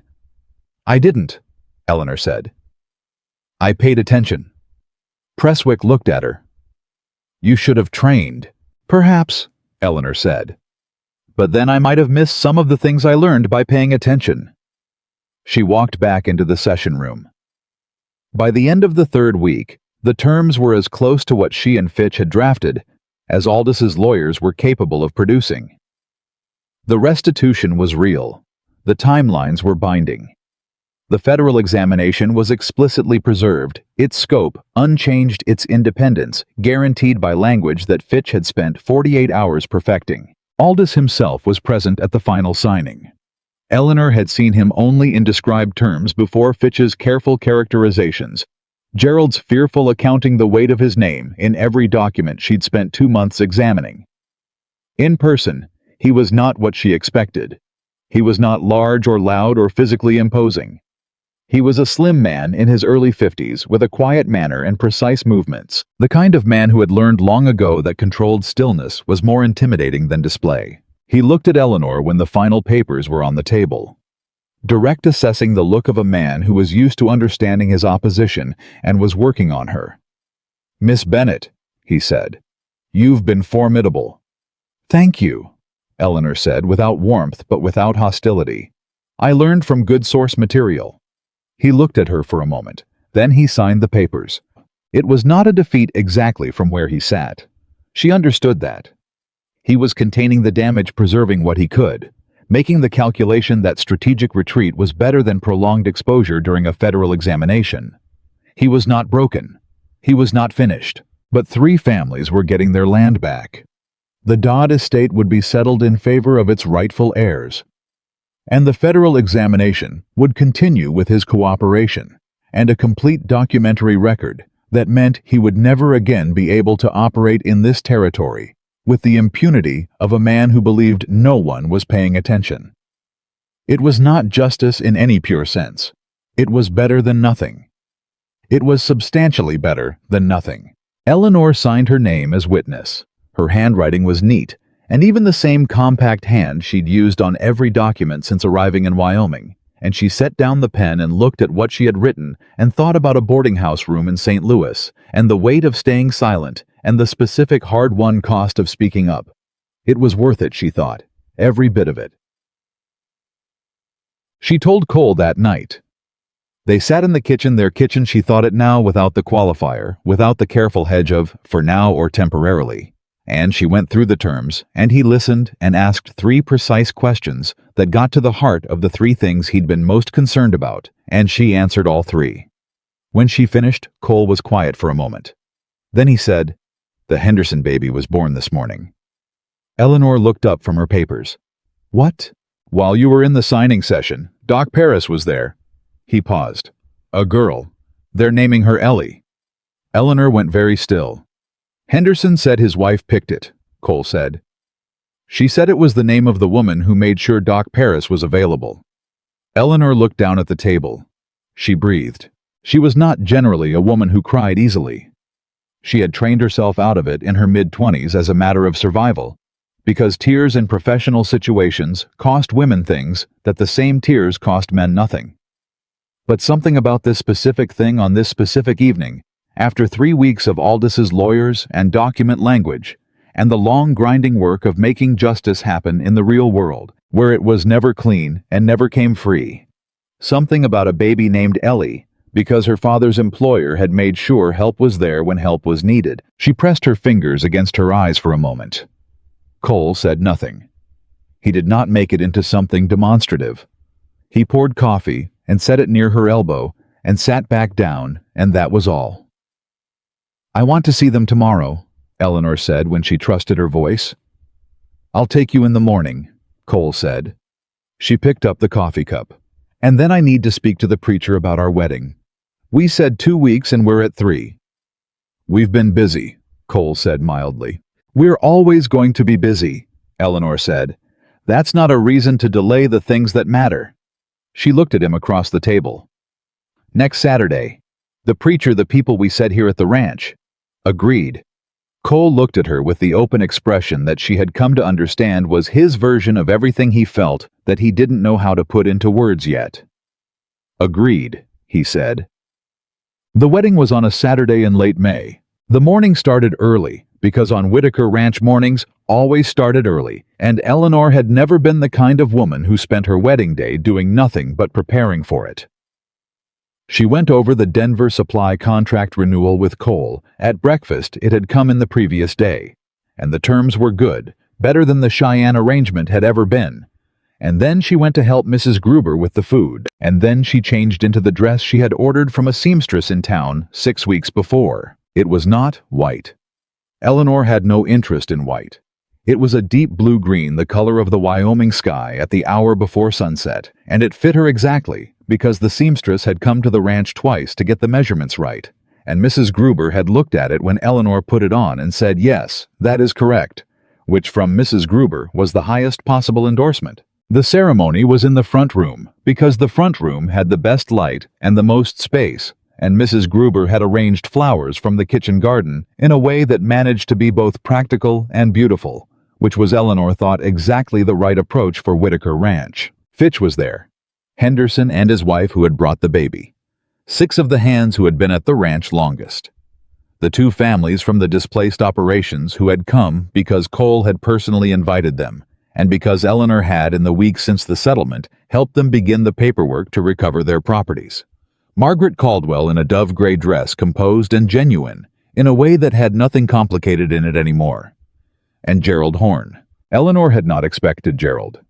He stood near the back, and when she looked at him before the ceremony began, he looked at her with the expression of a man who had driven a long way to be present at something he felt he owed a witness to.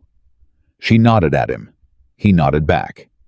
Cole stood at the front of the room in a good coat and his cleanest boots, and the expression of a man who had thought about this moment a great deal, and was now in it, and finding it was different from the thinking. He looked at Eleanor when she came to stand beside him, and she looked back, and the preacher said the words, and they said their own.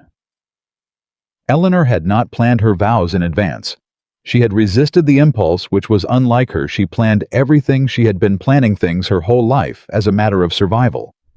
But something had told her to leave this open, to find out what she actually meant in the moment of meaning it. She stood beside Cole Whitaker in the ranch house he had built alone, and she said, "I came here looking for a place where I could arrive as just a person, before anyone decided what I was. I found something better than that. I found a place where what I was turned out to be exactly what was needed. I found a man who asked me what I thought and listened to the answer, and who showed me that strength and trust were not opposites. She held his eyes. I didn't come looking for love, but love turned out to be the most practical thing that ever happened to me, because it made me better at every single thing I do. I am yours, Cole. Completely. For all of it. Cole was quiet for a moment after she finished. The room was very still. Then he said in the direct, undecorated way of a man who had worked his whole life to earn the right to mean what he said. I spent a long time believing that keeping things at a distance was the same as keeping them safe. You came here and made me see that the things worth having don't stay safe when you keep them at a distance. They just stay far away. He paused. You are the most real person I have ever known. You don't pretend. You don't perform. You just are completely, exactly what you are, and you make everything around you better for it. He held her gaze. I am not the same man I was before you stepped off that stagecoach. I'm better. And I intend to spend the rest of my life making sure you know I understand what that cost you and what it's worth. Someone in the room made a quiet sound. Eleanor didn't look to see who. The preacher said the final words. They were married. Cole kissed her brief, warm reel entirely his, and the room filled with the sound of people who had been through something together, celebrating the fact that it had come to this. Mrs. Gruber in the back blew her nose, then immediately looked at anyone who had noticed as though daring them to comment. Nobody commented. The reception was in the kitchen, and the dining room, and eventually the yard because the day was warm, and the food was plentiful, and people who had been careful strangers for months found they had a great deal to say to each other now that the pressure was off. Margaret found Eleanor on the porch in the late afternoon when the gathering had softened into small conversations and children running and the comfortable noise of people who have stopped performing for each other. Congratulations, Margaret said. She said it simply and meant all of it. Thank you, Eleanor said, for the letters. I know what it cost. It didn't cost as much as I expected, Margaret said. That's the thing about doing the right thing. You always expect it to be more expensive than it is. She was quiet for a moment. He's happy. I've known Cole Whitaker for 6 years, and I have never seen him happy. I wanted you to know I can see that. Eleanor looked at her. Are you all right? Margaret's composure didn't crack, but something behind it softened something human and slightly tired and entirely genuine. I will be, she said. I've been more than all right before, and I'll be more than all right again. A brief, real smile. I just needed to say it. She went back inside. Gerald found her 20 minutes later near the fence at the edge of the yard, where the noise of the gathering was a comfortable distance away. I'll be going back to St. Louis next week, he said. What will you do there? He was quiet for a moment. I have a contact at the Federal Examiner's office. They're going to need someone who knows Aldis's operations from the inside, who can testify to the methodology. He paused. It's not an easy thing to go back and do. No, Eleanor said. It isn't. But it's the right thing. Yes, she said. It is. He looked at her. I know I don't have the right to ask for anything from you. But, she said, but I'm glad you didn't stay quiet in St. Louis. He said, I'm glad you filed that report. I know it hurt you. I know what it cost you. His voice was level without self-pity or self-justification. It's the reason I'm standing here today, instead of still being what I was when I arrived in this town. He paused. So, thank you for that. Eleanor looked at him for a long moment. Make your testimony count, she said. That's what it was for. He nodded.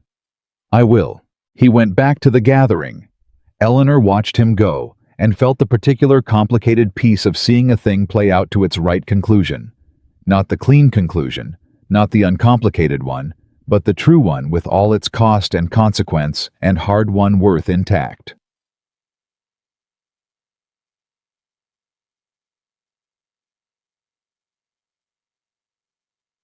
By evening, the guests were gone, and the house was quiet in the specific way it got quiet after people left it warmer than usual, still holding the shape of the afternoon. Cole was in the yard, and Eleanor found him there leaning on the fence at the edge of the yard, with his face turned toward the western sky, where the last light was going down in long, slow sheets of amber and rose. She stood beside him. Neither of them said anything for a while. The ranch settled around them in its evening sounds, cattle moving, horses in the barn, the distant sound of the creek. The sounds Eleanor had learned over the past 2 months, the way you learned the particular sounds of a place that was yours. The school, Cole said. I was thinking we could break ground in June, before it gets too hot. We'll need lumber, Eleanor said. I'll write to the Denver supplier. They carry building materials. Henderson said 3 of the hands want to help build it on their off days. Eleanor turned to look at him. You already asked them. I mentioned it, Cole said. He kept his eyes on the sunset. They volunteered. She looked at his profile in the evening light, the weathered jaw, the slight narrowing of his eyes that she'd learned was not suspicion, but focus, the particular set of his mouth that meant he was thinking about something he cared about. She had come to know this face the way she knew the account books and the lease clauses and the kitchen with the good morning light, thoroughly, with the specific accumulated knowledge that came from paying attention every day. Cole, she said. He turned to look at her. I want to tell you something, she said. And I need you to just let me say it without making it practical. He waited. I was 31 years old, and I had been called too old for so long I had started to believe it was a fact rather than an opinion. I had been called too plain and too independent and too much and not enough in so many combinations by so many people that I had built a very careful version of myself that didn't need anyone to tell her she was right or good or wanted. She held his gaze. I didn't think I was lonely.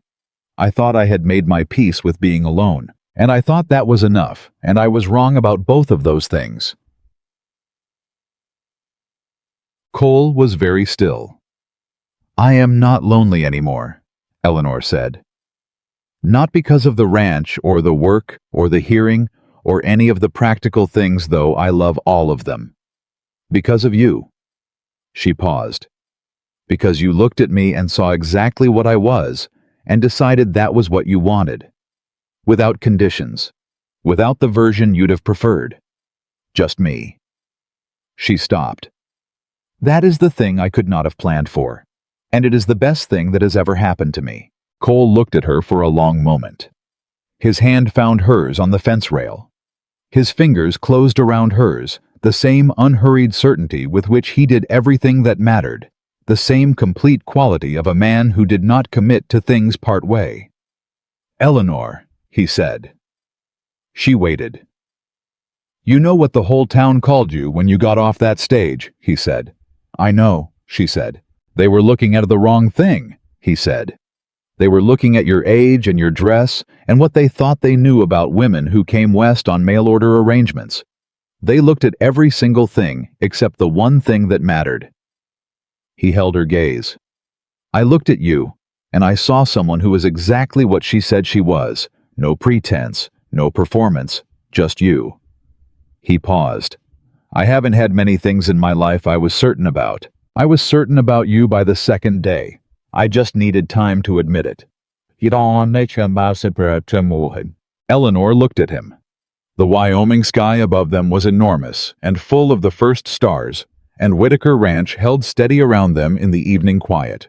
And Eleanor Bennett, who had arrived in this territory with one suitcase, and more determination than she had any right to, was exactly where she had always been going, even when she hadn't known the direction. You took the water trough as evidence, she said. I want you to know, that's when I knew. Cole looked at her. The drainage slope. The drainage slope, she confirmed. When you took it seriously, immediately, without making me explain why it mattered. She shook her head slightly. I had spent years explaining why things mattered to men who had already decided they didn't. You just acted on it, because I said it was worth acting on. It was worth acting on, Cole said. You were right. I know, Eleanor said. That's the point. He looked at her for one more moment, and then he laughed a real full laugh, unheld the laugh of a man who had been carrying too much for too long and had finally set it down. And Eleanor laughed with him in the Wyoming evening, with the stars coming up and the ranch settling into its night sounds around them. When the laughter quieted, they stood in the comfortable silence that had always been the truest language between them.